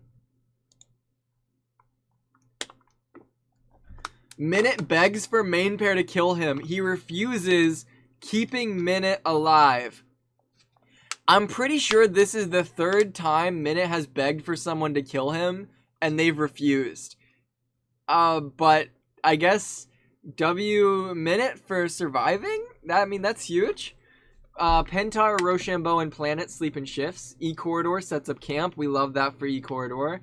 Jumper tries to sing herself to sleep. Man, Jumper has been alone for so long. I'm surprised that she hasn't become I'm surprised she isn't starting to see things. Like, I feel like Jumper would start like imagining friends with her, and like I'm not surprised that she's singing herself to sleep. It's probably really rough out there. Same thing with Hannah. Hannah's quietly humming, suffering. Subs in the Heart Factory talk about Tribute's still alive. Is Subs talking to a wall right now? Because I don't know what's going on with him. Pangy gets medical supplies. Let's go. After that fight with him and Red against Ashwag and JPEX, he probably needs that, honestly. He's probably struggling a little bit. Red receives an explosive from an unknown sponsor. Oh no. What's it gonna do with the explosive? Subs would talk to a wall, to be honest. That's crazy. Clips Federation will see his clean water from an unknown sponsor. The car cooks his food before putting his fire out. Do cars eat food? I don't know how to feel about that one. I mean, I get, you know what? They're eating, maybe it's used as bait. Maybe they're cooking food to put it as bait to like trap somebody. I could see that. Vitalicy passes out from exhaustion. Oh no, Vitalicy. Dude, Clown Pierce is going through a main character moment right now. Branzy died, and now he's just sitting there looking up at the night sky and just missing his teammates. This is so sad. Clown Pierce is struggling. The Wormhole also looks at the night sky. What? No! Oh my god! Leo tracks down and kills Squiddo! No! Squiddo's Law! We lost Squiddo! Chat, Squiddo's gone! Oh, Leo probably pulled off this crazy trap kill. Leo's really good with those traps. Might have caught Squiddo off guard. Oh, there's so many. Oh, chat, I'm so sorry. You guys are so upset. Man, Squiddo didn't even have a chance to go out with like a cool thing. Like, Squiddo didn't have the chance to do like a major cool thing, like lighting someone on fire with a Molotov and watching them explode, like with Jaren. I feel like Squiddo should have had that cool moment, but it was killed too soon. Leo got to her. This is so sad. Rest in peace, Squiddo. Leo will trap, or Pofa attempts to start a fire, but is unsuccessful. Me and Mapic hold hands, I guess. Don't know why. Mid passes out from exhaustion. Everyone's tired, bro. Everyone's passing out. They're having a hard time. The Sanctuary tends to her wounds. The Sanctuary has been beaten up so much, ripped apart at the inside. I feel like the Sanctuary really needs to tend to its broken blocks. It's struggling a little bit. Woogie stays awake all night. MOB Tower receives clean water. And Caboodle passes out from exhaustion. Wow, okay, we keep going. Red fishes. Man, Red is living like an honorable sensei life. Like, he's letting people live. He's only taking fights that are honorable fights and not just like backstabbing or catching people off guard. And he's also like taking the high ground in things. Red is really just living a humble life right now. Leo, on the other hand, is just hunting people down and in not playing by any rules as he chases subs. Mid is camouflaging and hiding. I mean, it makes sense. She was like passed out from exhaustion. Vitality overhears Pentar and Jumper who talking. Wait, that's crazy. It's the, what do they call, what's the duo called? Pentar and Jumper. Don't people like on Twitter say they're a lot like siblings? It's like siblings talking, and then Vitality, who's like they're older, they're like older, like wiser parent who like gives them advice, is like listening in on the two brother and sister talking. I don't know if that's a weird thing to say, but I do find that very funny. Amethyst crumbs. I find this overhearing very interesting. Pangy overhears Pofa and MOB Tower talking in the distance. Again, Pofa's talking to a wall. I don't really know why he's doing it. I think he's going crazy. The Sanctuary travels to higher ground. The Sanctuary is already on a mountain. How much higher does it need to go? What? 4C sprains his ankle while running away from the Heart Factory? That's terrifying! If I had the Heart Factory chasing me down, I would be so scared, bro. Especially if I sprain my ankle. Dude, my parkour skills, if I have my ankle sprained, there's no way I'm making jumps. I'm stuck. Like, that Heart Factory is gonna take me and put me through the factory, and I'm gonna become a heart. I'm so scared. That's terrifying. Clown, Pierce, Woogie, and Minute are hunting as well. Oh my god, it's so bad. It's gone so bad so fast. Eclipse Federation tries to spearfish with a trident. Okay. Mapic searches for firewood. Main pair fishes. The wormhole practices archery. Planet Roller receives clean water from an unknown sponsor. Caboodle, the car, E-Corridor, Hannah XX Rose, and Rochambeau hunt for other tributes. That's a crazy team. Squiddo is the only one to die in these days. Oh, poor Squiddo.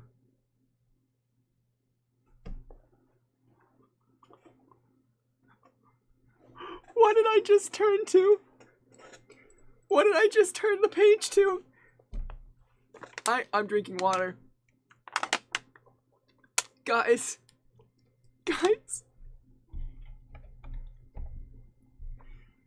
The car and Jumper who work together to drown the Heart Factory. Dude, I'm telling you, the car is bloodthirsty, bro. Those eyes, there's a demon in there. That car is scary, bro.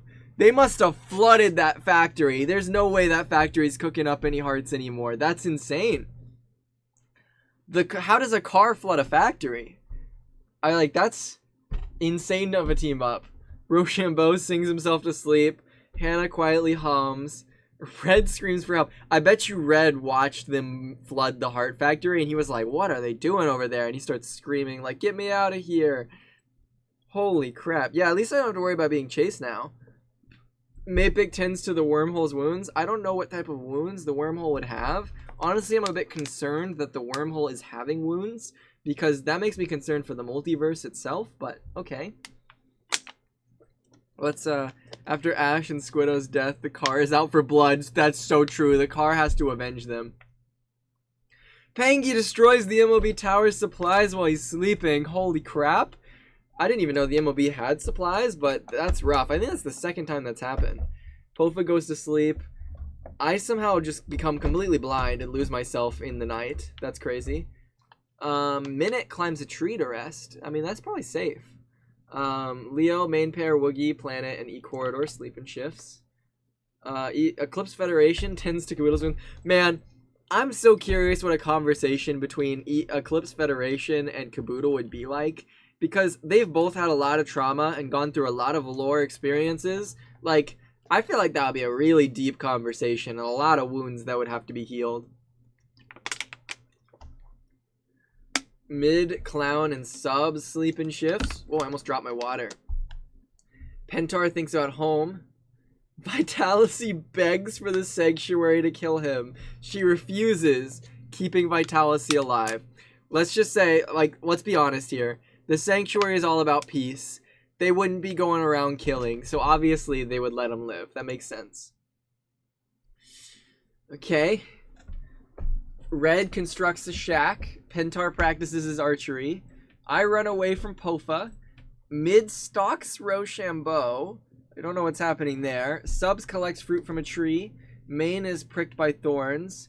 Woogie searches for a water source. Leo sprains his ankle while running. Oh my god, guys, it's the freaking. Oh my god, Minute's getting revenge for PMC. He's already hunting them down. I intentionally put Leo and Clown and Branzy on a separate team for Minute because I was thinking like the whole PMC thing would be an interesting thing to talk about. But now Minute is literally hunting them down. Don't forget, Minute forced Parrot to make a choice between killing two people and then just killed Parrot in cold blood. Minute does not hold back. So I am not surprised that Leo is running scared, even though he also killed Squiddo. I feel like Leo was on the hunt. Maybe he was trying to hunt somebody. He saw Minute and he's like, oh god, I can't mess with him. Like, that's scary. It's canon. It's canon. Like, he's got to get out of there. I don't know why, but every time I see the car, I laugh a little bit. The car explores the arena. We love the car. Car is huge. Caboodle discovers the cave. The Sanctuary camouflages themselves in the bushes. I don't know how a Sanctuary can hide in a bush, but, you know, that's huge. Mixiku, thank you so much for the raid of 20. Welcome in. Hello, Raiders. I hope you had an awesome stream. How was it? What were you streaming? I hope it went well.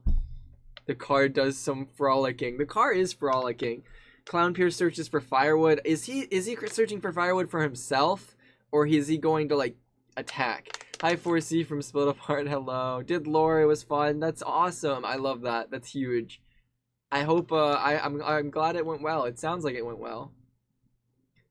Eclipse Federation, E-Corridor, Mapic, and Vitality hunt for other tributes. Okay. What? No! No! Oh, this is so sad. Oh no! Oh no! Hannah, Pangy, and the wormhole get into a fight. But you guys, you don't fight the freaking wormhole. You can't fight a literal cosmic being. That's not how that works. Hannah and Pangy did not survive, and the wormhole killed both of them. No, who are they gonna go for therapy now? The wormhole is a menace. Yeah, the wormhole has now killed Hannah, Pangy, and it also shot the immortal demon. It shot Flame. So, like, the wormhole is just brutal out here. But who's gonna get therapy now? And now Hannah's dead. Oh, this is actually so sad. Now everyone's just gonna become depressed and sad, and they're not gonna know what to do. What? What are these? What? How? MOB Tower taints Planet Lord's food, killing him. Planet's dead too? Dude, the entire 3-Heart Trio team is dead. They're gone. They're all gone. They got killed. He got killed by a freaking building! MOB Tower? How does it even know what food is? It's a building! It can't move! How does it poison food? How does it know? Oh, this bro died to fall damage. Oh, I just lost my voice really hard. I talked way too much. But like, genuinely, District 3 is gone. Who are big District 3 supporters? Did a lot of people support District 3? There weren't that many. Wow, weirdly enough, people got pretty accurate with these predictions so far. Jesus Christ. But we've lost Planet now, too. Crazy. And then Jumper received clean water, and that's the end. Alright. Whoa, it's an arena event on day 9. Holy crap, the monkey mutts are here. Oh my god, wait, dude, this is about to be a slaughter. Everyone's gonna die. Holy crap. The Sanctuary survives. Okay. Mid survives. That's good. Eclipse Federation injures Jumper and leaves her for the monkey mutts. Dude, that's cold. The Eclipse Federation just slaughtered Jumper. This is crazy. Oh my god. Jumper's dead. Holy frick. Okay, so Jumper's dead. E-Corridor dies from internal bleeding caused by the monkey mutts. No! E-Corridor didn't even make it to have a chance. Oh, I'm so sorry, E-Corridor. So Jumper's dead. E-Corridor's dead. Dude, two of the PB&J team have already died. Oh my god. While running, the wormhole falls over and grabs Minute on the way down. The monkey mutts kill them. Oh my god. Jumper, E-Corridor, and Minute all die. That's a triple kill for the thing. Oh my god. That's actually insane. They just killed 3 of them. It's just up to Pintar now to save them. That went like from 0 to 100 in no time. Also, the wormhole died? How does the wormhole die? What just happened? Okay. I'm scared to scroll down. Clown Pierce survives. Leowook survives. Pintar uses Caboodle as a shield for the monkey mutts! Oh my god! There's no way! Pintar is the last sole survivor of PB&J. He is literally it's just the P now. Pintar, but he used Caboodle as a shield! What even is happening right now?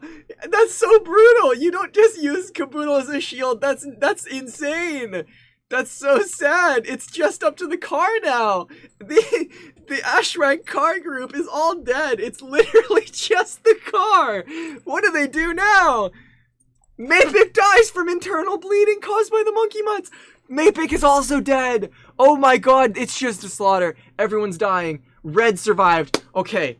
Holy crap. At least Red is alive. You know, I'm happy that Red's alive. I'm kind of weirdly rooting for Red. He is my teammate in this. But, like, he's been being very honorable in this, so that's pretty crazy. Let's keep going. Rochambeau is pummeled to the ground and killed by a troop of monkey mutts. Holy crap. Wait, that means the mace is out of the play.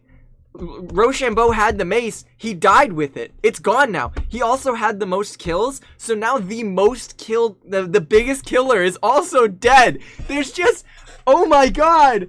It's just a slaughter. I don't even know how some of these people survived this. This is actually insane. Okay, let's keep going. The car survives! Let's go! Let's freaking go, car! Let's go!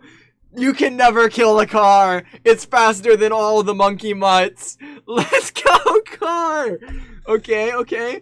Pofa survives. Main pair survives. MOB tower survives. Vitality uses Woogie as a shield for the monkey mutts. Holy frick! Vitality killed Woogie. This is freaking insane. Forsey is pummeled to the ground and killed by a troop of monkey mutts. No. Oh, we're out. We're gone. Oh, this is so sad. Oh, we didn't make it. We made it far. We made it as far as we could. We held up our as long as we could, but Focus is dead. Focus is all gone. Me, Cube, and Squiddo are all dead. This is so sad. Subs survives. That was crazy. This is like, it's down to a wire now. It went from 0 to 100 like nothing was happening. I'm rooting personally for me right now. Who would I root for? I'm rooting for Pintar, Red, and the car. Personally, I hope one of them made it. They've had the best story out of anyone here. I hope they have a chance. But it could be, it's still anyone's game. Still anyone's game. Holy crap, 13 people died. The Heart Factory, Hannah XX Rose, Pangy, Planet Lord, Jumper Who, E-Corridor, The Wormhole, Minute, Caboodle, Mapic, Rochambeau, Woogie, and myself have all fallen. Let's look at the status now. Let's see what's going on here.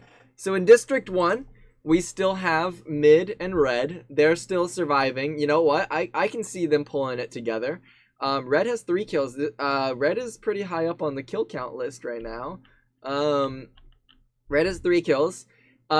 District 2, we still have the purple. Oh, ads. Okay, I'll wait for the ads. I'll wait. I know it's getting real now. You guys are getting excited. I'll wait it out. That's crazy.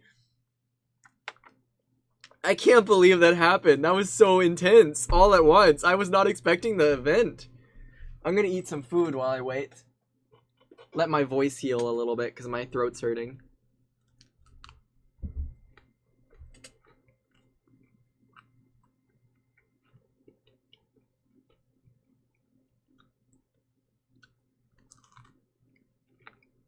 I'm so sad over Woogie.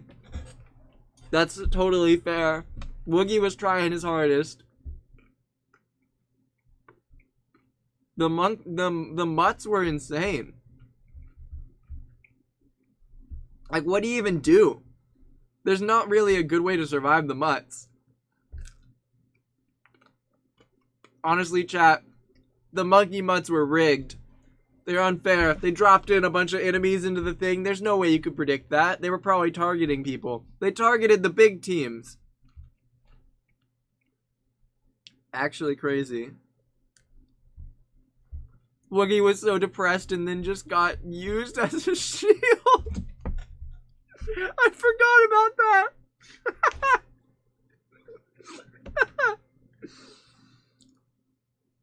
There's no way that Woogie was so depressed, went through this entire character arc of like making friends and being happy, and then he got used as a shield and died. It's actually really funny.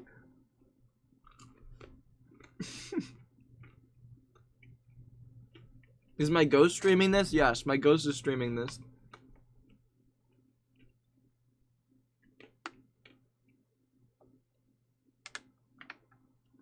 Are the ads over for everyone? Is everyone back?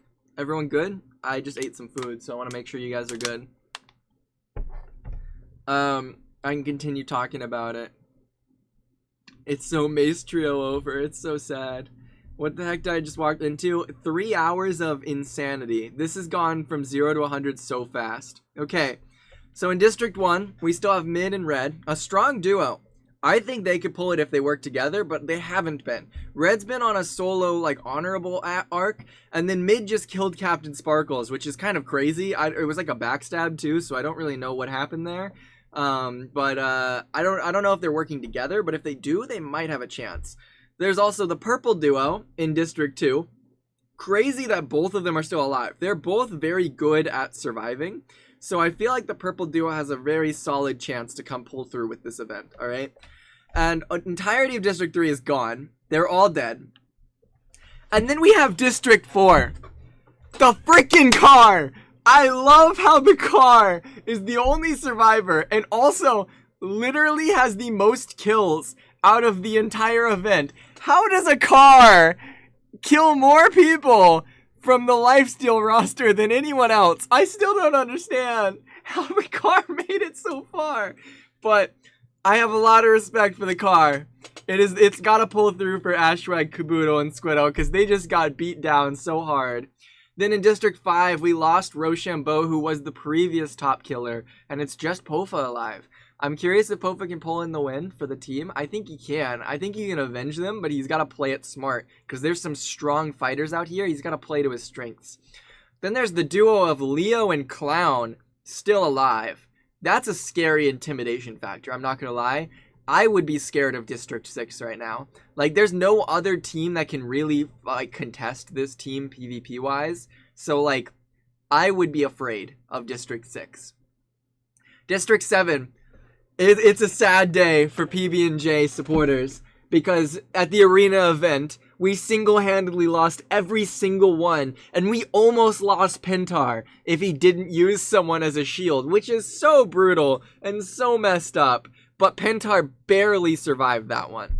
And then there's main pair. Main pair is holding strong for this team. Because Flamefrag's main pair, Wimbu, all of them had a really rough time. Heck, Wimbu and Darapchu went down to a suicide pact, which is really sad, if I'm being totally honest. And then Flamefrag's got shot by a wormhole. So, they've had a really rough situation. Main pair's got to pull it through for their team. The entirety of District 9 is gone. The entirety of District 10 is gone. That's crazy. I just realized Terrain and Hannah both died in this past setting. Somehow, the entirety of District 12 is gone, but 3 people from District 11 are still alive. MOB Tower, the Sanctuary, and Eclipse Federation. Somehow, the buildings, the joke buildings that have the biggest team left alive. I don't know how this has happened, but District 11 is holding strong. The car is the killer. All right, Pentar and Red, at least to me, I'm rooting for the car, Pentar, Red, because the car is funny, but Pentar and Red have had such an interesting experience through this. I hope they have like some type of like redemption arc for them. And then let's keep going. Let's keep going with the lore of this story. This has been such an experience. All right. Its subs goes to sleep. Main pair, Pentar and Red, cheerfully sing songs together. Vitality and Clown Pierce talk about the tributes still alive. This sounds like some team strategizing here. It's interesting to see like the final... Wait, this is it! Wait, that's crazy. There's like nothing left to read. So many people died, there's like nobody to like talk about anymore. Holy crap. So subs goes to sleep. Main pair, Pentar and Red, sing songs. So then we got a trio here. We got a duo here. We got this squad, which is freaking insane. We got Mid, Pofa, Leo, MOB Tower, and the car. They got a team from like every district. This is a powerhouse right here.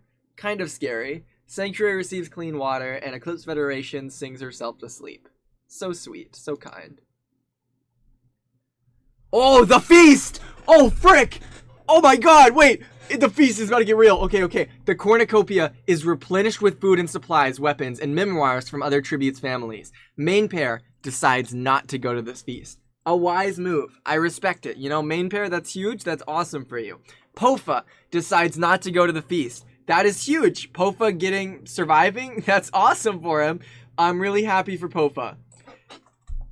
The MOB Tower strangles Leowook with a rope! How does that happen? How does a building strangle a person with a rope? Did he like fall off the building and get caught by a rope? That's insane.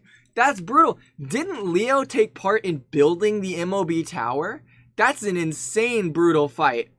I don't know what happened there. I don't know how that happened, but let's keep going. No. No way! There's no shot! Mid, the car, the Sanctuary, and Pentar form a suicide pact, killing themselves! No! Why? They didn't even go to the feast! They didn't even do anything! Why? There's no point! What's the point? Why would you do this? You were so close to the end! There's no reason! Oh, we lost Mid. We lost the car, the legend, the car, the Sanctuary, and Pentar. Pentar was supposed to be the redeeming force person for PB&J. Oh, PBJ is dead. Oh, this is so sad. Red decides not to go to the feast. A smart play. And subs takes a staff leaning against the cornucopia. Oh, wait, there's more. What? Clown Pierce shoots a poisonous blow dart into Vitality's neck, slowly killing him. Oh my god! Clown Pierce killed Vitality. Vitality and Subs went to the cornucopia together, and Vitality died to Clown Pierce. Holy frick! Oh my god! The purple duo's dead. Purple duo's dead. I'm so sorry, chat. Vitality is gone. It's now Subs completely alone with a staff. Oh, this is so sad. And Eclipse Federation decides not to go to the feast. Wow. Day 10. Pofa camouflages himself in the bushes. Main pair is pricked by thorns while picking berries. Red runs away from Subs. Oh, they're teammates. Oh god, is Subs chasing Red? MOB Tower stalks Clown Pierce, and Eclipse Federation thinks about home. Okay. Wow. This is a big upset. That was huge. Leo getting strangled by MOB Tower. The whole pact? I can't believe that happened. This is who's left. We have Red from District 1.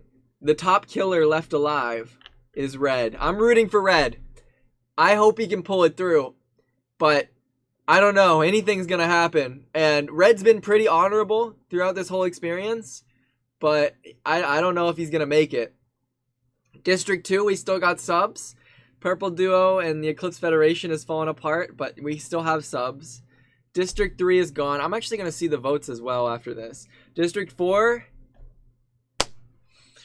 sad to say, but we lost the car.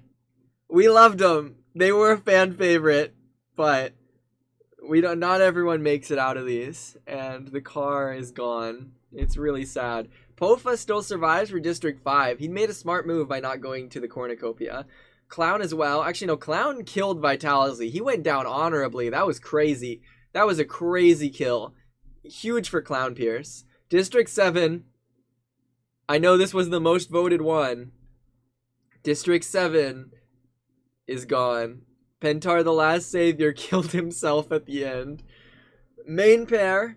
After everything that Pintar did, he sacrificed Woogie to survive and then killed himself. I don't know what his thought process was, but, you know, we don't talk about it. Main pair is still alive. District 9 is gone. District 10 is gone. And then MOB Tower and Eclipse Federation are still alive. Somehow, MOB Tower and Eclipse Federation are the only team of 2 that are still alive. Everyone else is by themselves. So it's intense. So let's see the votes. 1% of people voted for Red to survive. 13% of people voted for Subs, so that's pretty huge.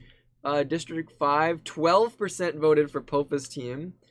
7% voted for Clown's team. 0% voted for Main's team. Wow, the top voted one. So based on the original prediction, Subs has the highest predicted votes. Then Pofa at second, and I believe either Clown or Red.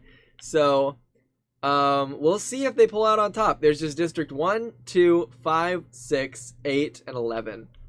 Let's keep going. It's getting close. It's getting close. Clown Pierce receives clean water from an unknown sponsor. Main pair quietly hums. Eclipse Federation and its Subs hold hands. Oh, the Twitter's gonna go crazy about this one. That's an interesting image. I'm not gonna lie. Eclipse Federation and Subs holding hands is a funny screenshot moment. I'm not gonna lie. They're besties. They're great friends. Ah yes. MOB Tower and Pofa tell stories about themselves to each other. That's cool. I'm glad that that Pofa is making friends with you know, a building. And then Red also receives water. I feel like it's gonna come down to Red or Clown. Is that weird to say? Because Red and Clown both just got water as well, and they've been like strong contenders throughout the whole thing as both villains and heroes. Like, this is intense. Red thinks about home. MOB Tower, Subs, and Eclipse Federation hunt for other tributes. That's crazy. Red thinks about home. And then Subs teams up with Eclipse Federation and the MOB Tower to hunt tributes. Pofa and Clown are together, and then main pair is alone in a cave. Interesting. No one died. No one died on day 11. That's really useful. What? Clown Pierce stabs its subs while his back is turned. Holy crap. Oh my god. Oh my god. Everything changed on the next day. Clown Pierce has ultimately betrayed subs. Purple Duo's gone. Clown Pierce is the ultimate villain right now. He is just slaughtering. Clown killed both Vitality and subs. Clown wiped out their whole team. Holy crap. Clown just slaughtered them. Oh my god. He killed one of them in a 2v1 and then took out the other one while they were close. That's insane. Main pair loses sight of where he is. Red destroys MOB Tower's supplies. He's taking out MOB Tower's supplies. And Pofa destroys Eclipse Federation supplies. That's good. That is good that Pofa and Red are taking out their supplies. Because if they take out their supplies while they're asleep, that is the duo that are sharing a team. You do not want them to win, okay? Please don't let a literal building win the Ultimate Hunger Games, okay? We can't let this happen. MOB Tower discovers a river. Main pair receives fresh food from an unknown sponsor. Red collects fresh fruit from a tree. Clown Pierce steals from Eclipse Federation while they're not looking. Everyone is robbing Eclipse Federation. Oh my god, Eclipse Federation is having a rough time. And Pofa is pricked by thorns while picking berries. Subs is the only one to die. That's brutal. Main pair poisons MOB Tower's drink, but mistakes it for his own and dies! Oh my god! How did he do that? How does he make the mistake? So main pair poisons MOB Tower's drink, but he forgets that the tower can't drink water because it's a building and drinks himself!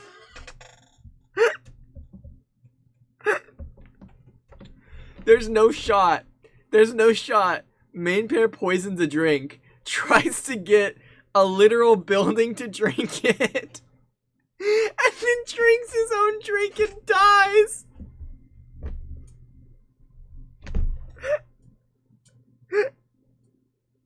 That's crazy. Because how do you mistake it for your own when the building can't drink? You literally put it down in front of them and then picked it back up and drank it. There's no way you can make that mistake.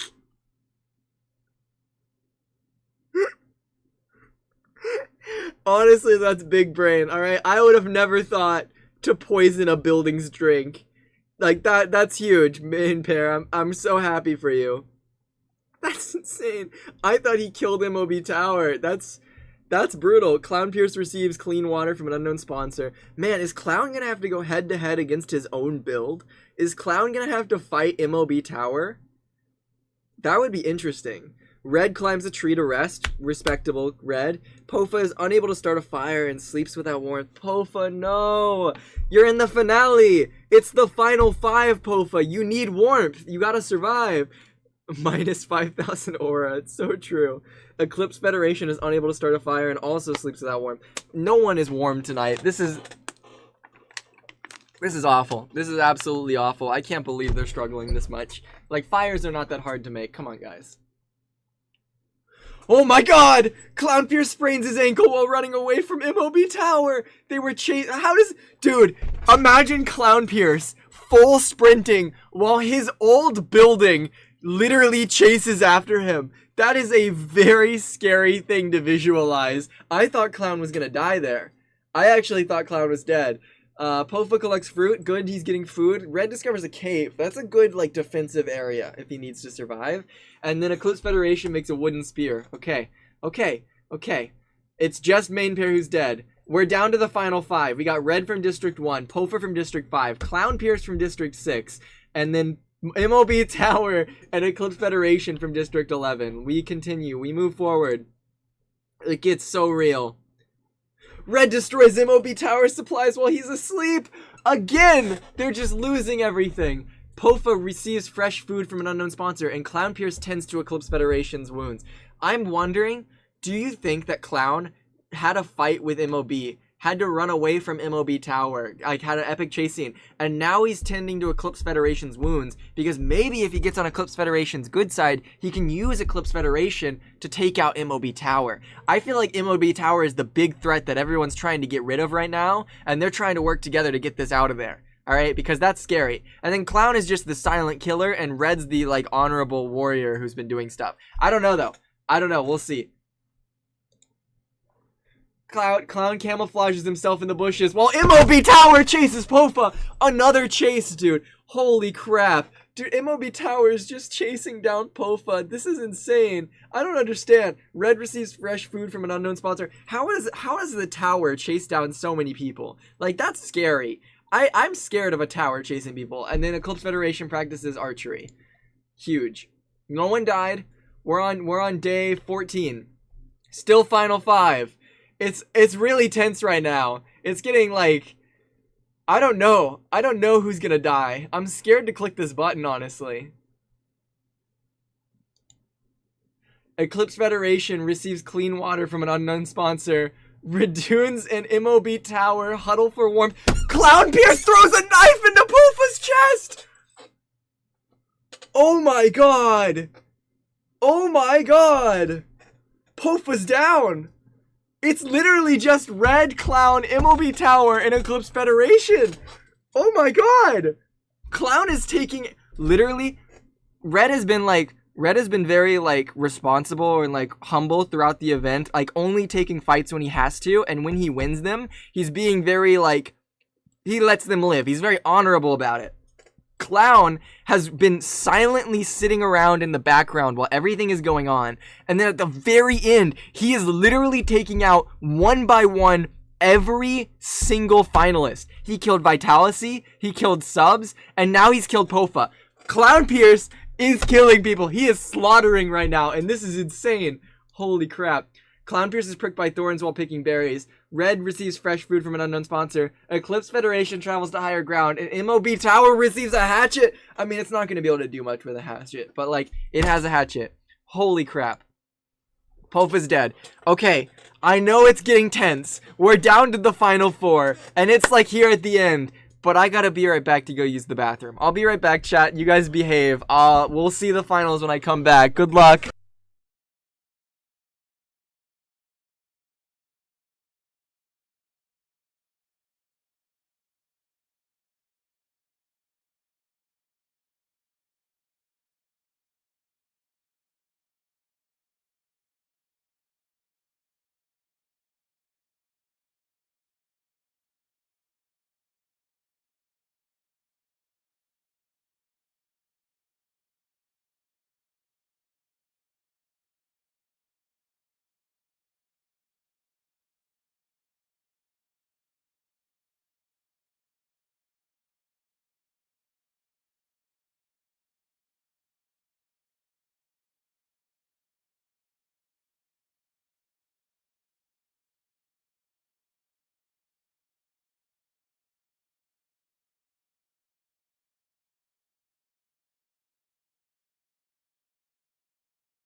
Alright, chat.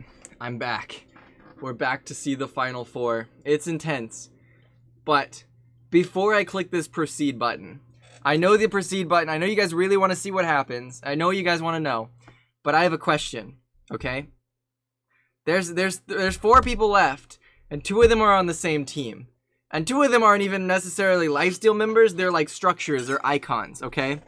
So, I want to hear your guys' thoughts. Who are you rooting for right now? Who do you think's gonna win? Do you think Clown? Do you think Red? Do you think the Eclipse Federation or MOB Tower? Who are you rooting for, chat? I wanna hear. I'm so curious. MOB, Clown? I'm seeing a lot of Clown. A lot of people are dude, Clown? To be fair, if Clown or Red wins this, I feel like they earned it, both of them. Because Clown is like working hard to kill people here. And like, at least from my eyes. I don't know if you guys see differently. I don't know if you guys are enjoying it better. But you guys are watching along with me. So it's a little interesting to see how it goes down. Give me an M, give me an O, give me a P, MOB Tower. Oh my gosh. Clown is a goat. I can't believe that Clown is slaughtering like this. Like, it's interesting. What I find so cool about this type of simulation is this type of simulation here, it's completely random. So the amount of interactions that happened that felt natural, like, I thought it was really funny where, like, Bacon died first, but I could see that happening, like, in a really funny way. Like, and then Clown secretly, like, hiding in the background and then coming in and slaughtering people. Like, there's so many things that feel real in this random generated thing. It's so funny. I'm loving this right now. But let's keep going. Let's proceed forward. We're almost 4 hours into the stream. I thought this was going to be a 1 hour stream, but we'll see. I was personally a fan of Jaren throwing Molotovs. Bro, Jaren threw Molotovs and then ended his own life. What even just happened? Oh, Red was the top voted. Red is the top voted in the poll. I didn't even know a poll was going on. I'm so sorry. I didn't see that. Red's the top voted, and then Clown and Eclipse Federation were second, and then MOB Tower's the least voted. Dang. Poor MOB Tower fans. All I'm saying, Jaren did the most baller move of chucking a Molotov at SB, lighting him on fire, watching him explode, going into PTSD, and then ending his own life. He really did something, huh?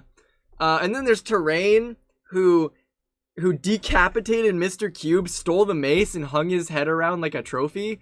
Woogie went through trauma, finally learned to went through trauma, went in literally and mentally insane, started singing to himself in his sleep, finally got the nerve to talk to somebody, befriended them, found a team, made friendships, was finally building stuff with people, and then was used as a human shield at the very end and died. Really brutal Woogie experience. Everyone's had their own little arc, which I think is really cool. Alright, let's proceed. Red receives medical supplies from an unknown sponsor. Eclipse Federation cries herself to sleep. Okay, that makes sense. MOB Tower sees a fire, but stays hidden. I'm sorry, MOB Tower, you are not hidden. You can try all you want, but you are not hiding.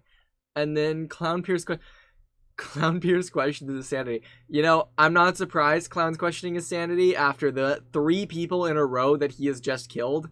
I really hope he doesn't take that too far and end his own life, though, because please, Clown, like, you've earned your fight, okay? Eclipse Federation makes a wooden spear. Eclipse Federation is going to fight back. Clown Pierce fishes. MOB Tower makes a wooden spear. How is the tower going to have a spear? It has a spear and a hatchet and a bunch of weapons. It's not going to use them. I don't know why. Is it making, like, traps inside of it? I don't know how that works. And then Red's back on the high ground.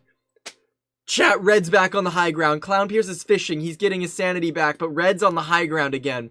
All I'm saying, the last time Red was on the high ground, he won 2 fights back to back. So this could be kind of crazy. This could be pretty surreal. Proceed. Wait, I clicked it. A tsunami rolls into the arena! Clown Pierce survives. Red and Eclipse Federation smash their heads together as the tsunami rolls in, leaving them both to drown. And the MOB Tower is swept away. Does that mean? Wait. Chat! Clown Pierce is the winner of the Lifesteal Hunger Games. Let's go! That was crazy. It all came down to a tsunami? Insane.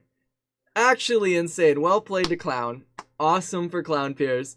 He honestly deserved that in the end with all of the kills that he got at the end. Like, he was taking out everybody one by one.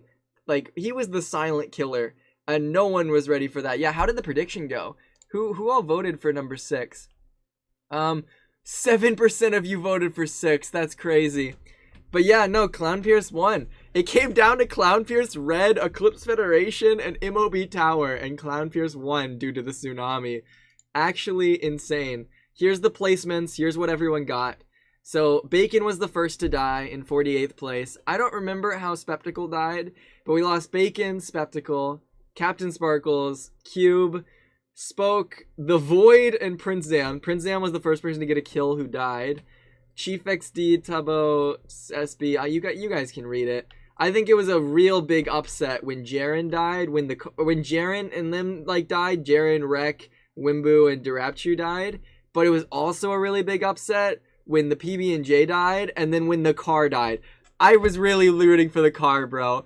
Everyone wanted the car, but the car didn't make it. It's really sad. It would have been so funny. It would have been so funny if the car made it. Red was in 4th place. I want to get a screenshot of this leaderboard because it's kind of funny, honestly, to see like how everyone did. Like the fact, oh, you guys got ads? Oh, I'm so sorry.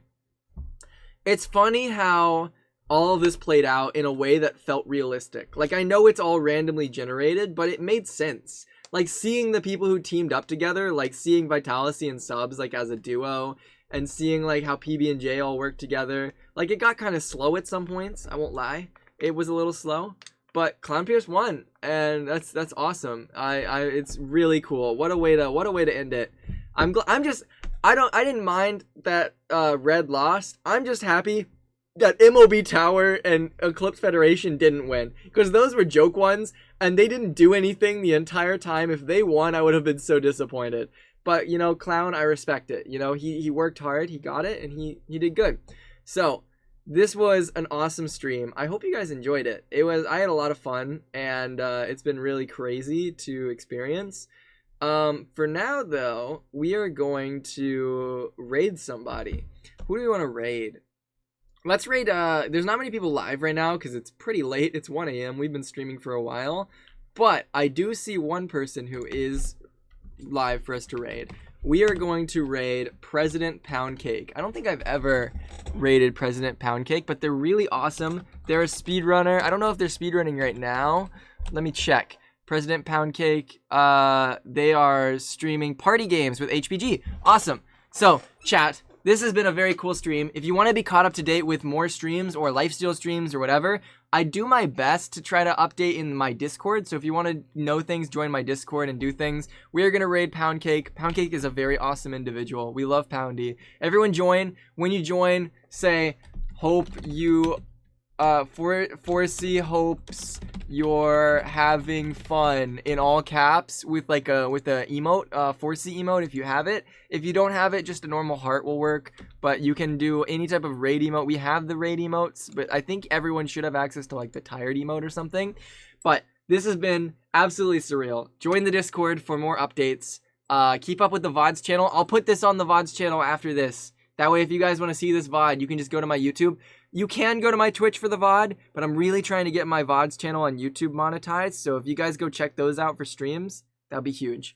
But I had a lot of fun. I lost my voice. I expected this to be a short 1 hour stream. 4 hours later, I had a really good time, and it was a lot of fun. So thank you guys so much for coming, and I will see you guys all later. Bye, guys. See you later.